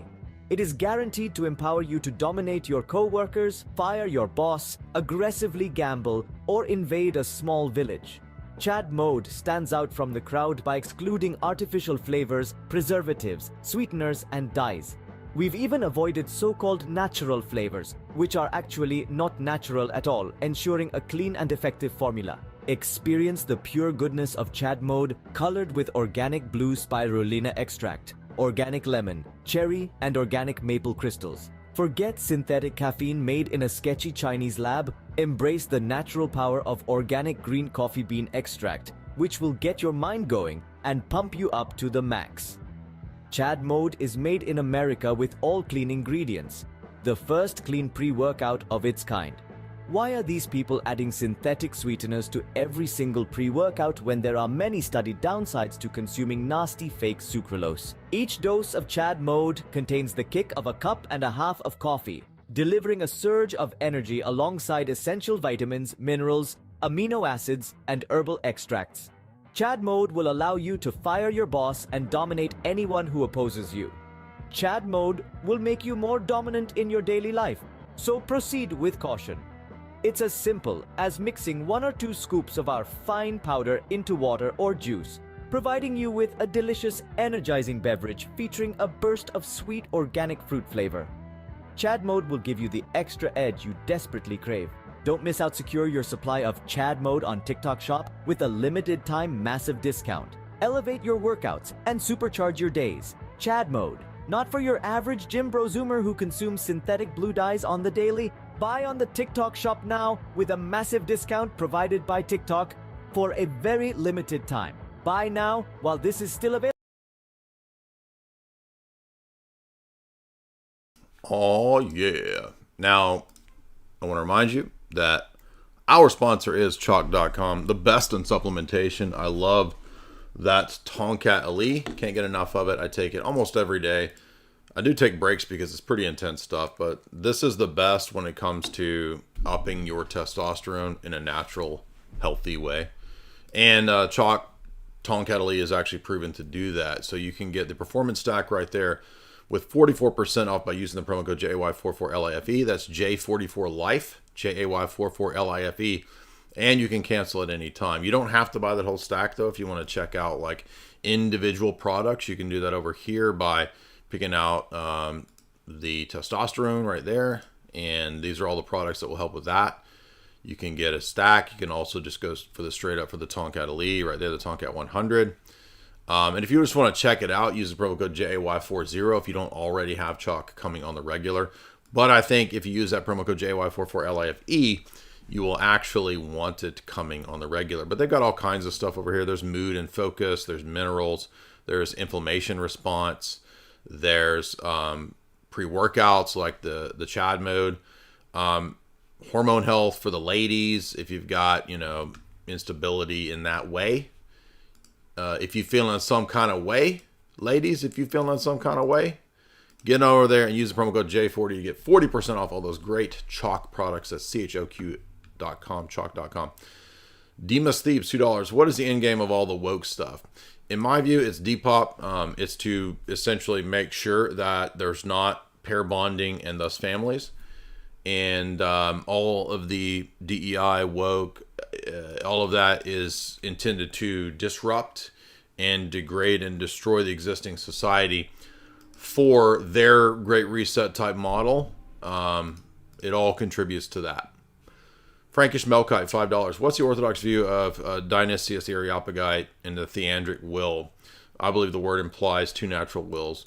That would be what I would say because of John Damascus's exposition of theandric energy and activity in Book 3 of On the Orthodox Faith. So just go to Book 3 of On the Orthodox Faith and then scroll down to where he talks about the theandric activities, and I would agree with that. Nicoforos, $3. Jay, you're the man. Can I ask you to plug a product? Who do I contact? Yeah, I'll take a look at it. No guarantees. Are you the guy? There's a guy that messaged me on Twitter about a product. His name was Red Doors or something like that. Red Door. If you're the Red Door guy, I just haven't had a chance to get back to you. If not, you can send me an email or message me on Twitter. MKG, $5. Dr. Ali Atai came out of retirement because of Orthodox apologetics. That's pretty good. I didn't know that. I've heard his name, and I'm sure Shamoon and people have interacted with him in the past. I just don't, off the top of my head, recall much about him. Specifically, the Monarchia doctrine and the attack on Islam's weak philosophy. He's a mainstream Sunni, and it would potentially be a great debate opponent. Many Muslims use him as a go-to.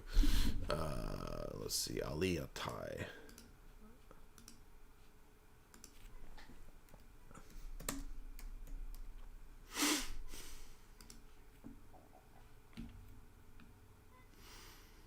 Interesting. Yeah, I'm not familiar with this guy.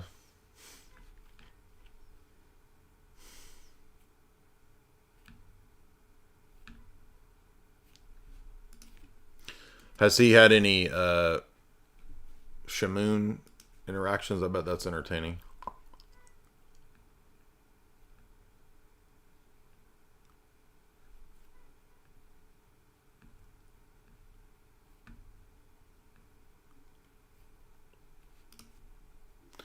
Looks like Shamoon did a live stream on him. I'll have to check out what Sam says about it. I'm just not familiar with this person. Remember, you can also subscribe as well at the site. You don't have to subscribe through these other platforms unless you choose to. You can also get my books over here in the shop. So you get signed copies of Esoteric Hollywood 1 and 2. You can get Jamie's books. You can get Jamie's tallow cream. And you can get my red book and some of the individual lectures if you don't want or care about a recurring subscription. You can get my philosophy talks on Plato, Tragedy and Hope lectures, Genesis lectures, all of that's over there in the shop as well. Now, this is absurd. We're going to shift. By the way, if you want to listen to the rest of Bitcoin University talk, I'll put this right here.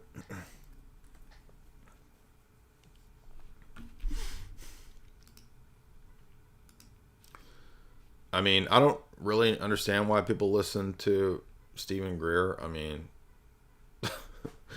but this was funny. Let's see what this is. President Trump's going to have this in it. I know. And I have people who in another country have documents to establish this, that Jack Kennedy was killed because he was going after this issue to get it back under control, the UAP issue. So, and I'm pretty certain that Robert Kennedy was killed for the same reason. You think he was killed for this reason? Yes. Okay, so it's about aliens. And doesn't this guy teach that there's good aliens and bad aliens, and I think he channels them? Now, in terms of mistakes for the Trump team, this is a doozy. Trump made this quack loon his faith leader. Wherever I go, God rules. When I walk on White House grounds, God walks on White House grounds. I had every right and authority to declare the White House as holy ground because I was standing there, and where I... Pastor Karen. We need a Karen in the White House. We need a Pastor Karen in the White House. A damn slay queen pastoress in the White House. Setting it straight. Just claiming dominion. Name it, claim it, blab it, grab it. Stand is holy. Spiritual war right now. Let every demonic network that has aligned itself against the purpose, against the calling of President Trump, let it be broken, let it be torn down in the name of Jesus. You want me to tell you what my thoughts are? The thoughts of the King of Kings, the thoughts of the Lord of Lords. I'm downloading heaven. Shit, I would scream like that too if I was standing in front of a Holiday Inn. Yeah! Holiday Inn! Is that her church? It literally looks like a damn Marriott. It literally looks like a damn Holiday Inn Express. Yeah!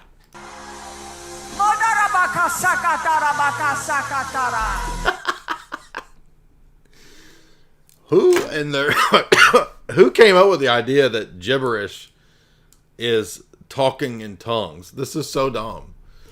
Like, tongues in the Bible are languages, obviously. It's not a miracle if everybody at Pentecost in Acts 2 is gibbering like a bunch of retorts. That is not what's happening in Acts 2. That's gibberish. That's acting a fool. You acting a damn fool. Let's hear that again.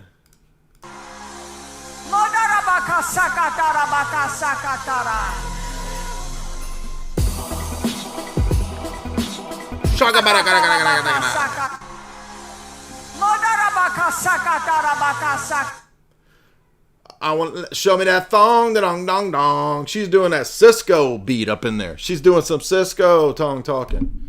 Girl, let me see that thong. Shang-a-la-dong-dong-dong.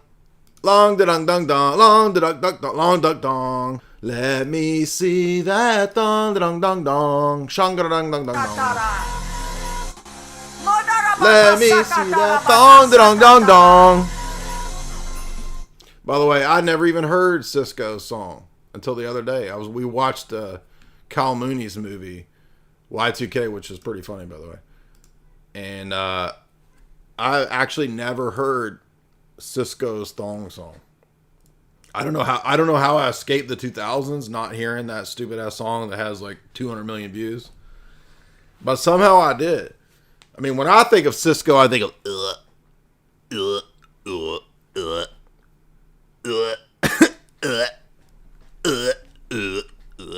Isn't that Cisco? That's Cisco to me. But apparently, there's also a thong song. Thong, dong, dong, dong.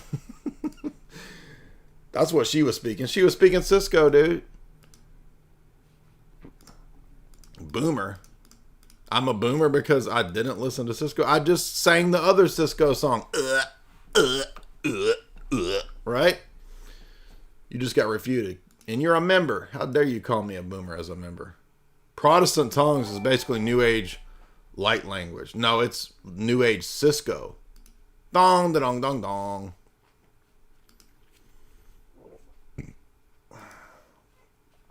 What are you puking at me? She's the one that was. Y'all don't know what Cisco is? Y'all stupid, dude. Y'all just a bunch of stupids. In a loving way. Don't get your feelings hurt. Y'all stupid in a loving way. Cisco. Dong, da dong, dong, dong. Dude got gray hair. Dude got gray hair. What the hell he up to? Well, you got that gray hair. It's 175 million views calling me a The future of your business is here. With Wix, you get advanced AI Look at this. Cisco. Let me see that thong, dong, dong, dong. What's the other one that goes, Isn't that Cisco? Which one is that one? Is that the something about ride a pony or something like that? Is that what it is?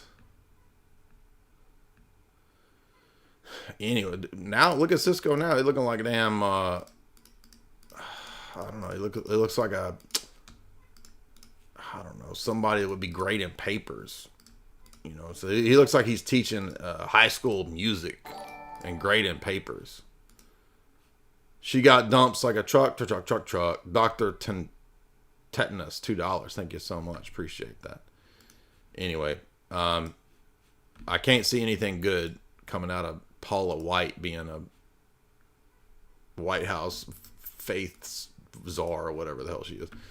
Also, Genuine, excuse me. I got Cisco and Genuine mixed up.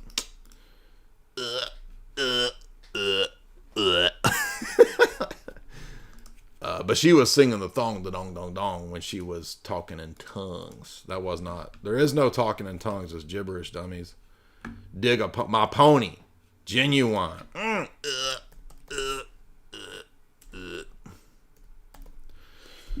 What year was this, by the way? Was this? Yeah, that's what I'm talking about.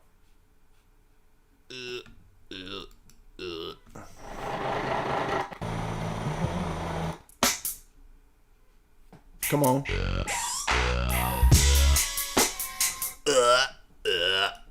You were right. Cisco is a feminist Bryson Gray. You mean actual Bryson Gray? What that is? Fantasy what that is. Okay, fantasy what that is. What that is. What that is. What that is. What that is. What that is.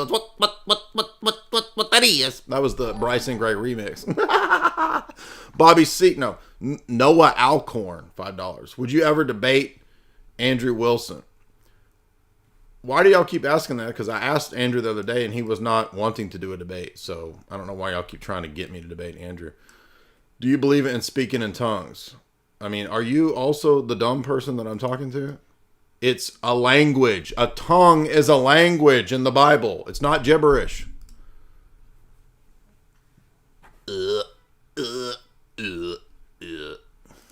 Anyway, how do we get on Genuine?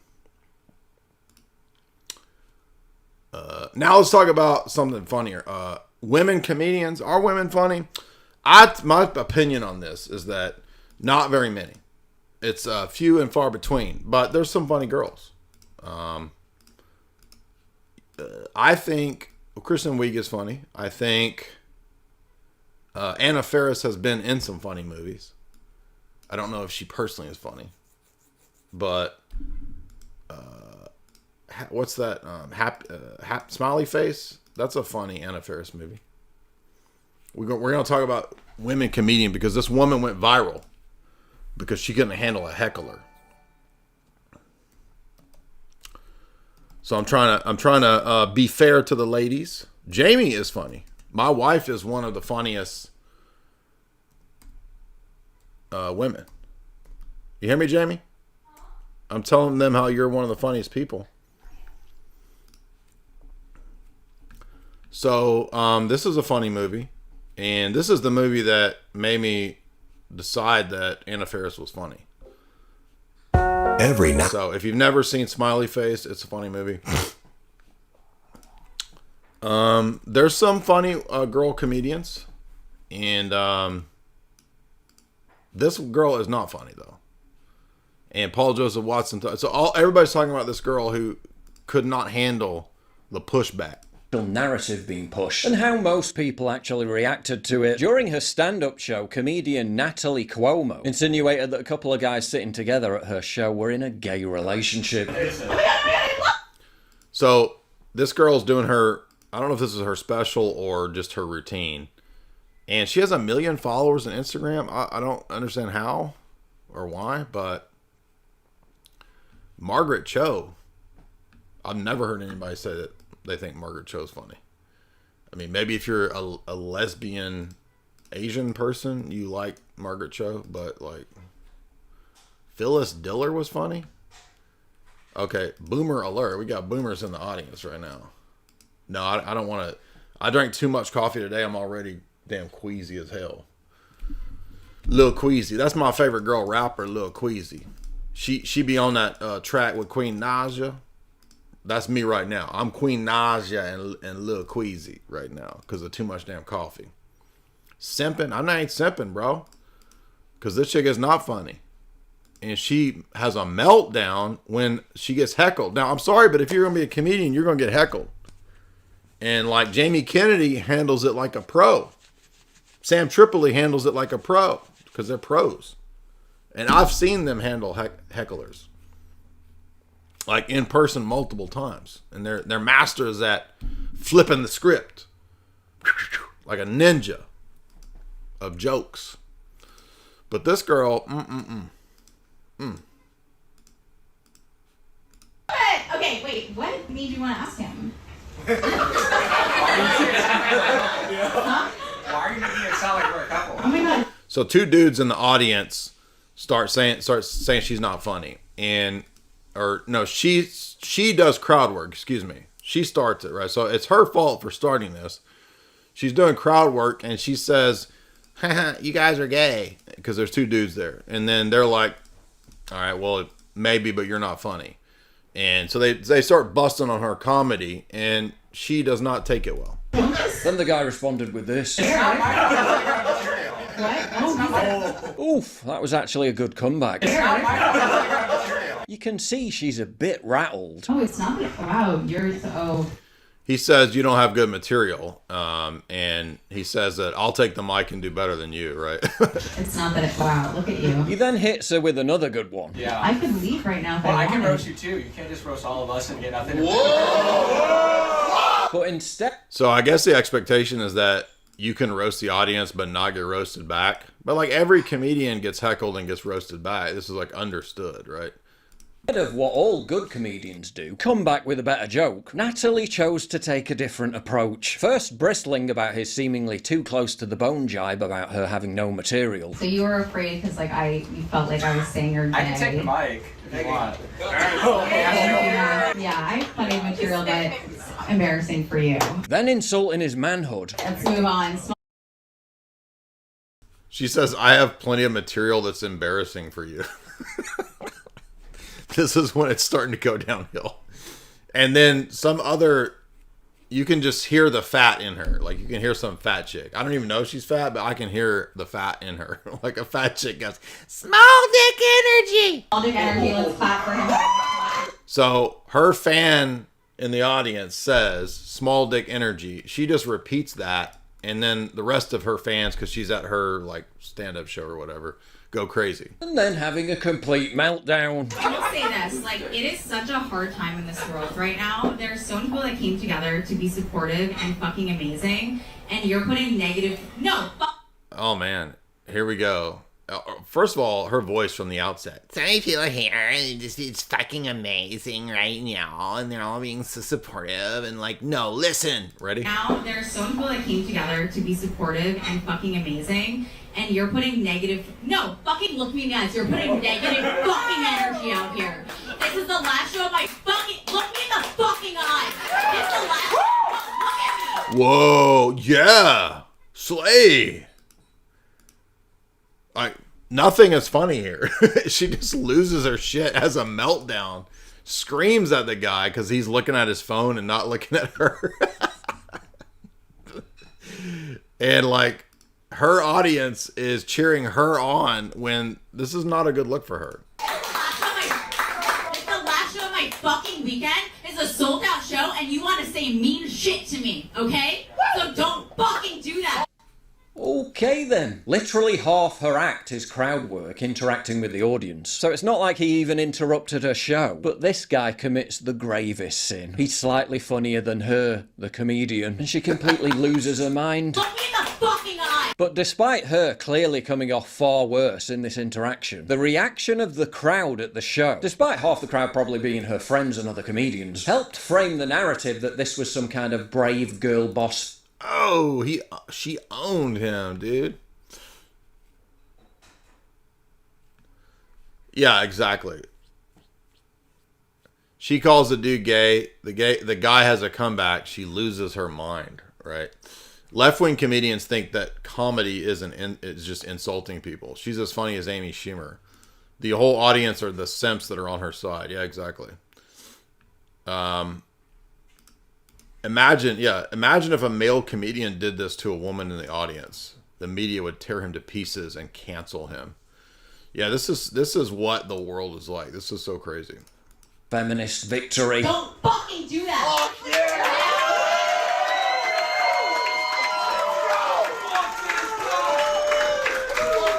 yeah. Yeah, you tell it, girl. Yeah. Insert Norm Macdonald's commentary on medium attractive women becoming comedians. Who's funnier than Natalie Cuomo? Did you hear that Bryson Gray went off the deep end? Bro, Bryson Gray was always off of the deep end. He was in the damn shark end of the swimming pool from the get-go. But how did he go off the deep end? I watched some of her clips on her Instagram, and they were not funny. One of her jokes is, I got my college degree. It was like a giant piece of paper. And I'm like, you killed a tree for this? That was her joke. It was, what? That's not funny. This is convincing me that I should do stand-up. Like, if this chick can fill a room. But then again, maybe I shouldn't do stand-up because the room likes her. And they wouldn't like me because... like, to me, none of this is funny. So, but I want to know, now I want to know how Bryson lost his mind. Did he figure out what a fallacy is? What that is? That's a fallacy, what that is? What that is? Fallacy, what that is? So, Bryson's going off the deep end means he dropped a new song. I don't understand why people like Bryson's music. It's like,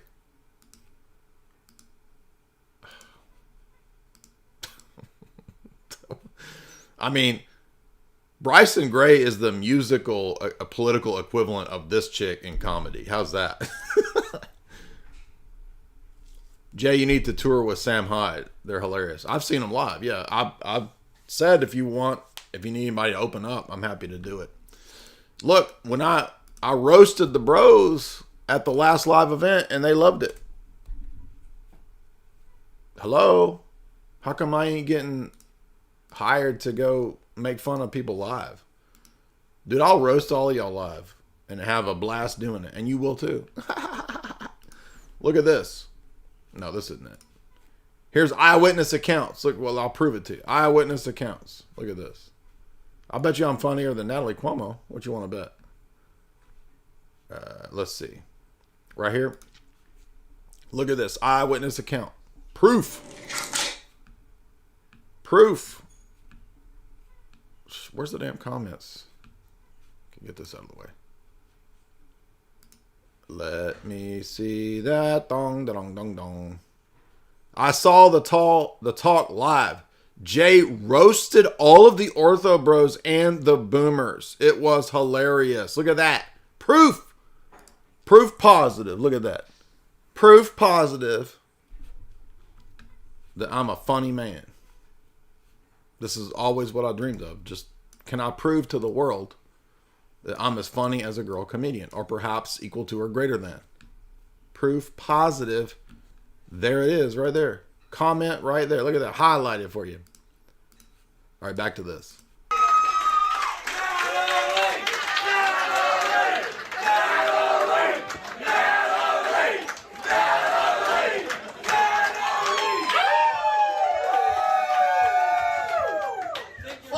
Alright, simp, calm down. But she wasn't finished yet. The continued mere presence of the guy was too much for her to handle. You can leave. Oh, look at that power move. Look at that, but she just told him to leave. A Power comedian move. who can't take a joke. Interesting concept. She then took the friend of the guy who'd just been kicked out's phone and read the messages. Whoa.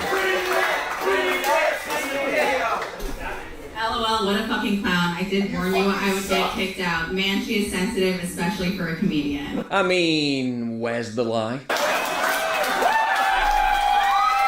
He really is living rent-free. It's a question I've heard so many times before. Paul, you're nearly pushing middle age. Alright, rude. So, I want y'all's opinion. Okay? Because that chick did not seem funny to me. And I think the main thing with women comedians, because they always complain that, oh, there's all of this stigma against us and everyone's not fair. And the only reason that you don't think women are funny is because you're misogynist. And no, it's just like literally whether or not you're funny. It's just simple. It's not a conspiracy to keep you down and that people don't think women are funny.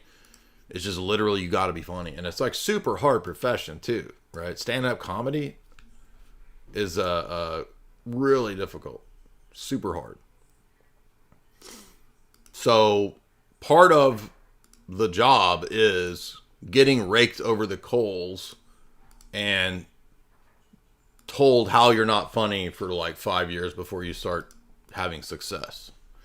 And I think that it's right when you listen to the older generation of the comedians like the Jamie Kennedys or the Sam Tripoli's, you know, or the people that have been doing stand-up for a long time. Like, they always point out that there's kind of this initiation phase you have to go through of, you know, years of bombing before you start to get good and learn the rhythm and crowd work and all that stuff.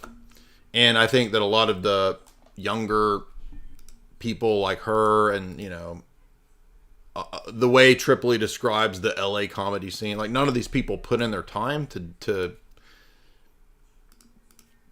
go through the trials that are necessary. And so they have meltdowns when they get heckled. And I'm trying to think of, I think, so Natasha Leggero has some funny stuff. She's made me laugh from her stand-up. I'm not saying maybe she's degenerate, not funny now, I don't know, but like her older stuff made me laugh. Funny girls. Like I said, Kristen Wiig is funny, Anna Faris is funny. It's not just stand-ups, by the way. I think actually women comedians excel in sketch comedy. But just stand-up is just really hard. And I don't even think there's that many funny stand-ups. Like, I don't know. It's a weird thing.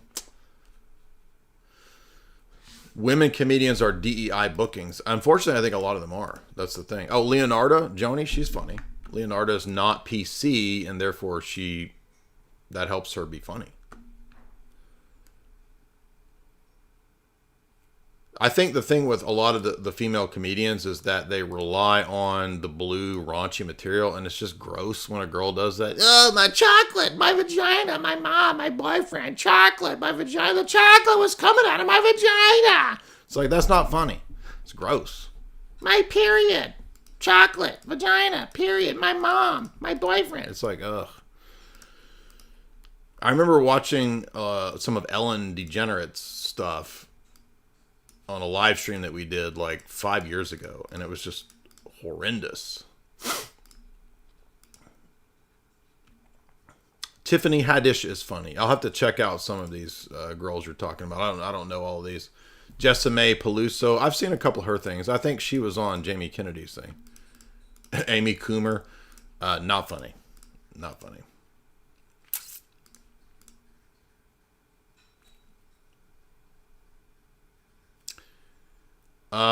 What about Whitney Cummings? What is y'all's take on Whitney Cummings? I've not actually seen much of her stand-up, so I don't even know. Ellen was never funny, agreed. Is Whitney Cummings funny or not funny?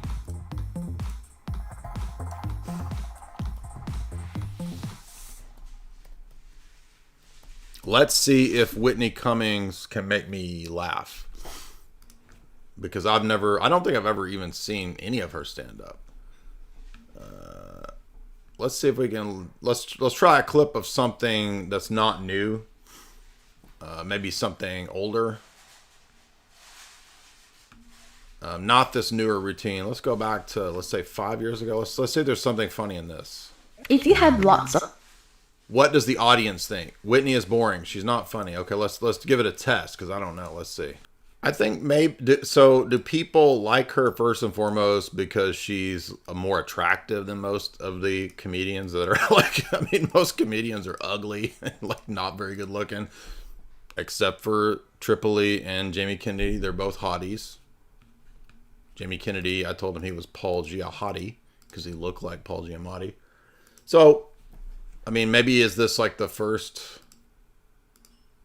thing that she's not funny, horrible person, terrible, she's not funny, always terrible, already terrible. She doesn't even write her own jokes. No way, not, wow. So in this audience, there's not one, there's no fans. She's pretty privileged. There's no fans of, which is fun. It's funny to call her pretty privileged because on her podcast, which I did see a clip of her podcast, she was saying that she's mistreated and people bombed her last stand-up routine because she's a woman. So it's funny to call her pretty privileged. Who is the hottest comedian? Jay Dyer. Oh, there you go. Now we're talking. I vibe with you guys. This makes me appreciate George Carlin. Oh my gosh, George Carlin is George Carlin ain't funny. What are y'all talking about? Just a screaming boomer nihilist. I'm not in the club.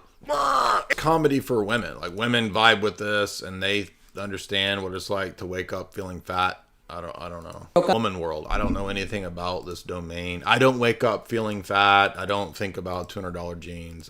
It's just woman world. And because Scarlett Johansson's pretty or something. Is that the joke? I don't get it. Ryder Grenier, $3. Are you coming to Alaska? Bro, I ain't never coming to Alaska. I'm sorry. I don't know what you're even if there's a paid event where I'm paid to be the speaker in Alaska, I ain't going to Alaska. I ain't going to my own event in Alaska, dog. So I don't know where you got that. Talking about half the guys I know are insane as balls. Half the guys are crazy. I don't know. No, but guys are never called crazy. Like, yes, for a guy to get called crazy, he's got to be like, Dude, I get called crazy every day. I've been called crazy conspiracy theorist for freaking 20 years. Got to be like naked in an alley, jerking off. That's true. Off on a dead pigeon. That's half of the dudes I know, though. Gross. See, Singing Bible hymns. Is she gonna hump the stool too? It's really funny when the comedians hump the stool. You ever seen that? Girl to get called crazy. We just have to send you 2 text messages in a row. See, I just don't understand. Like, I think you have to be a girl to grasp this. Nikki Glazer is good at roasting. I think I've seen her roast. Grievance comedy.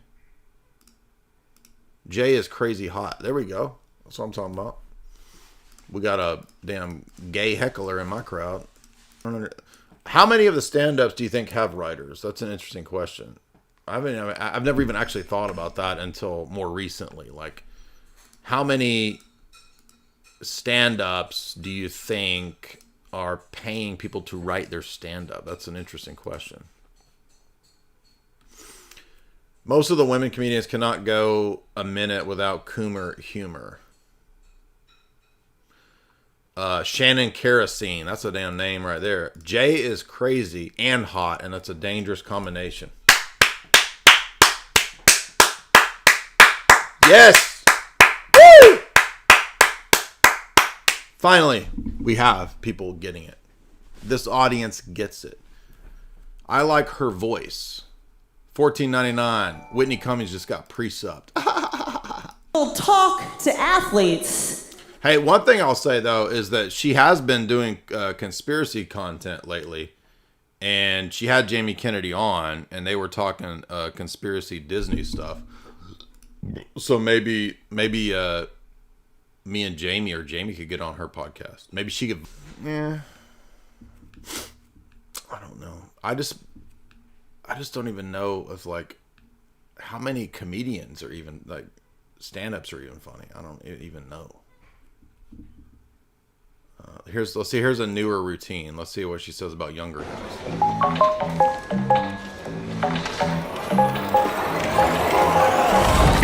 I'm very pro younger guys. I'm telling you, they're very sweet. They're very caring. They want us to have orgasms. This guy. Here we go. Not interested. So are they all just like, my vagina, my vagina? That's what I'm saying.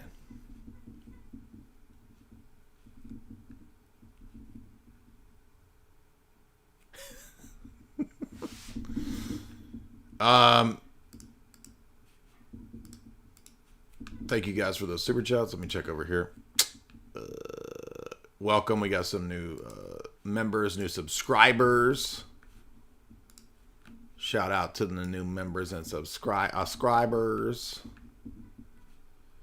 Women comics are terrible. Chick stuff. Too easy to predict. Aries Spears. I remember Aries Spears' stuff. He's pretty funny. Joan of Arc was funny. Dry bar comedy. What is that? I'm not familiar with that. What? Queen comedy? Queen. What does that mean? Oh, clean. I thought you said queen.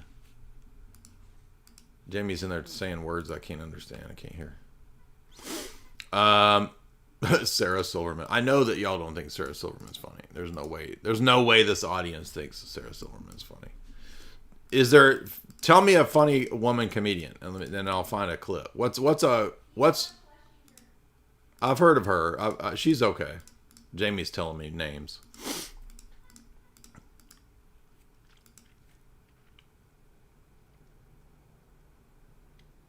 Joan of Arc.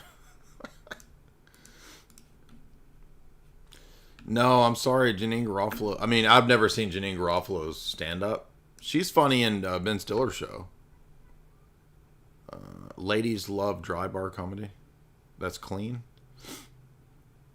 The worst comedian is Sarah Tiana. Who's that non-binary woman? That's probably the worst. A lot of people are saying Jessime Peluso. Isn't she the one that was on with Jamie Kennedy?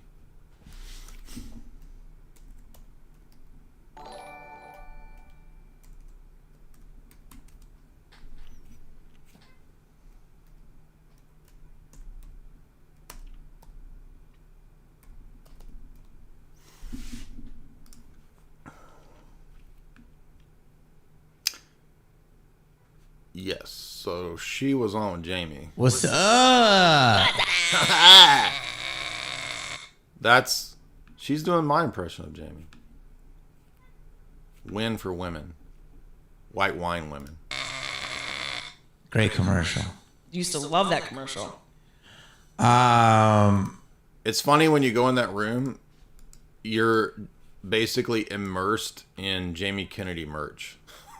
like it's like not a very big room, and it's all Jamie Kennedy merch all around you at all times in every second. It's pretty cool though.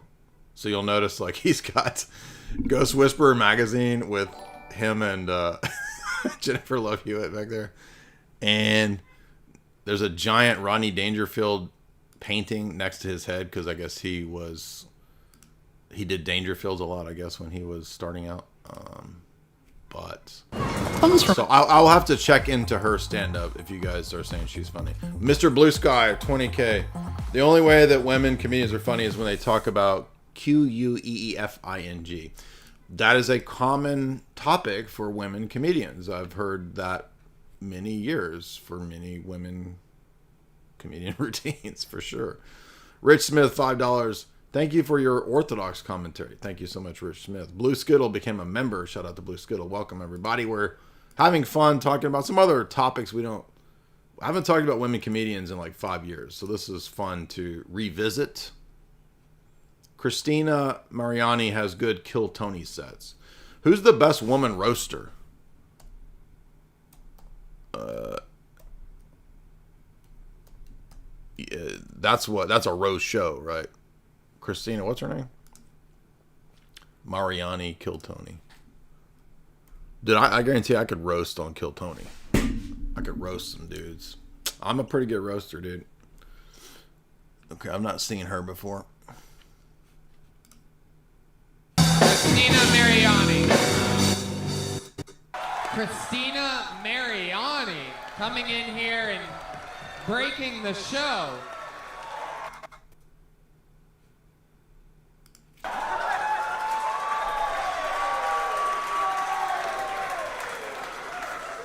It started off well. It was going well, but then I saw, some pictures of this other girl's nudes on his phone. So I left, and I haven't called him again. I won't even give him a chance to explain. I figured, what's the point?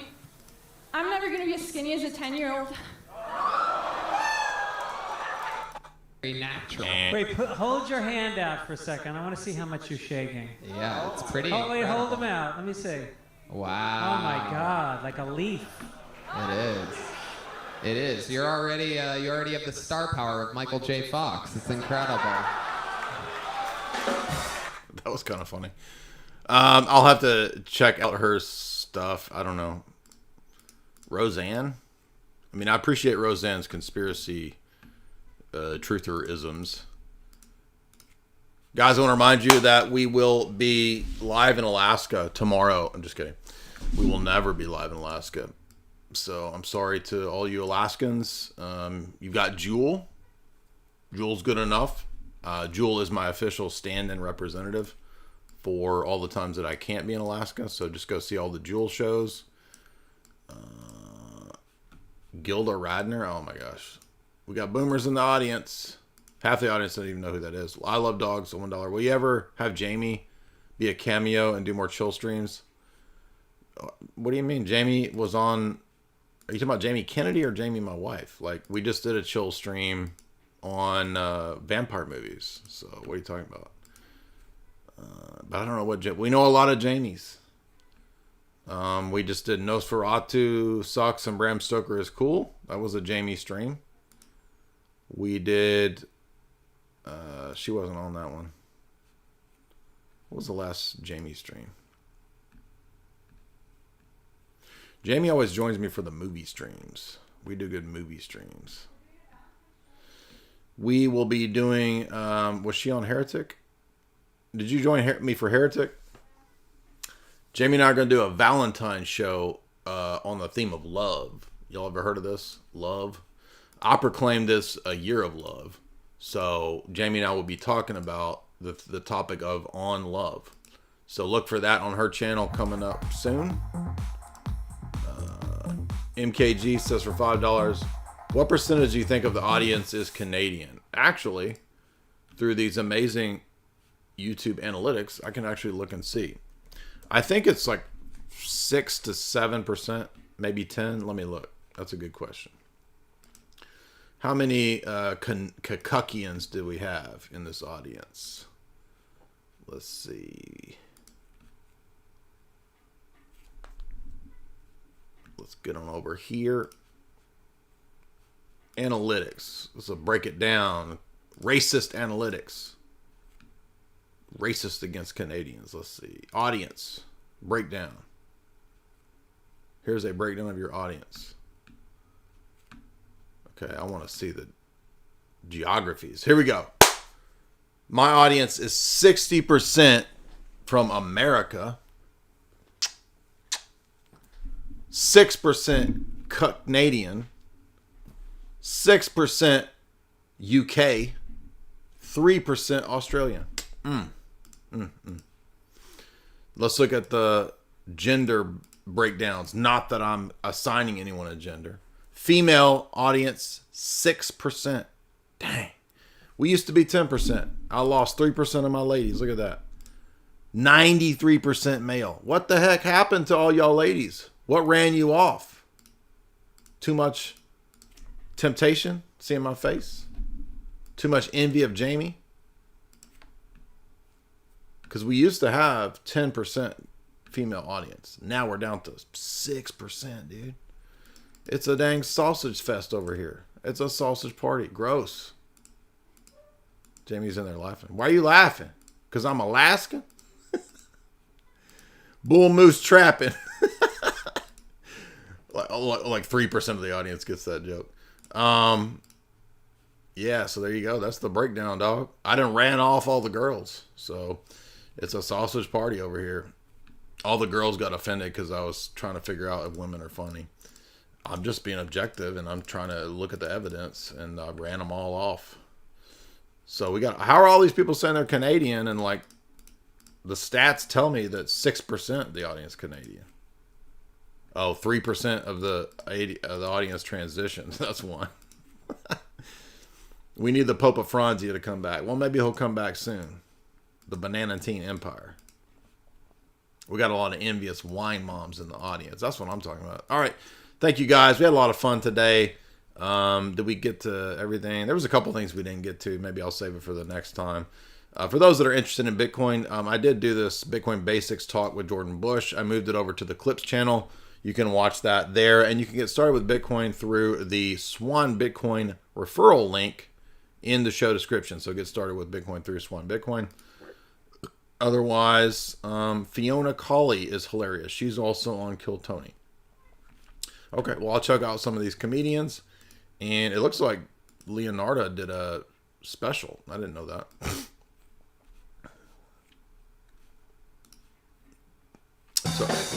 It's already had 300,000 views. That's pretty crazy. And I will do a part 2. Is this a new song? Oh, no, this was the last stream. I thought he did a song. Mute Dude always does songs. I'm supposed to do, man. This was a pretty funny clip.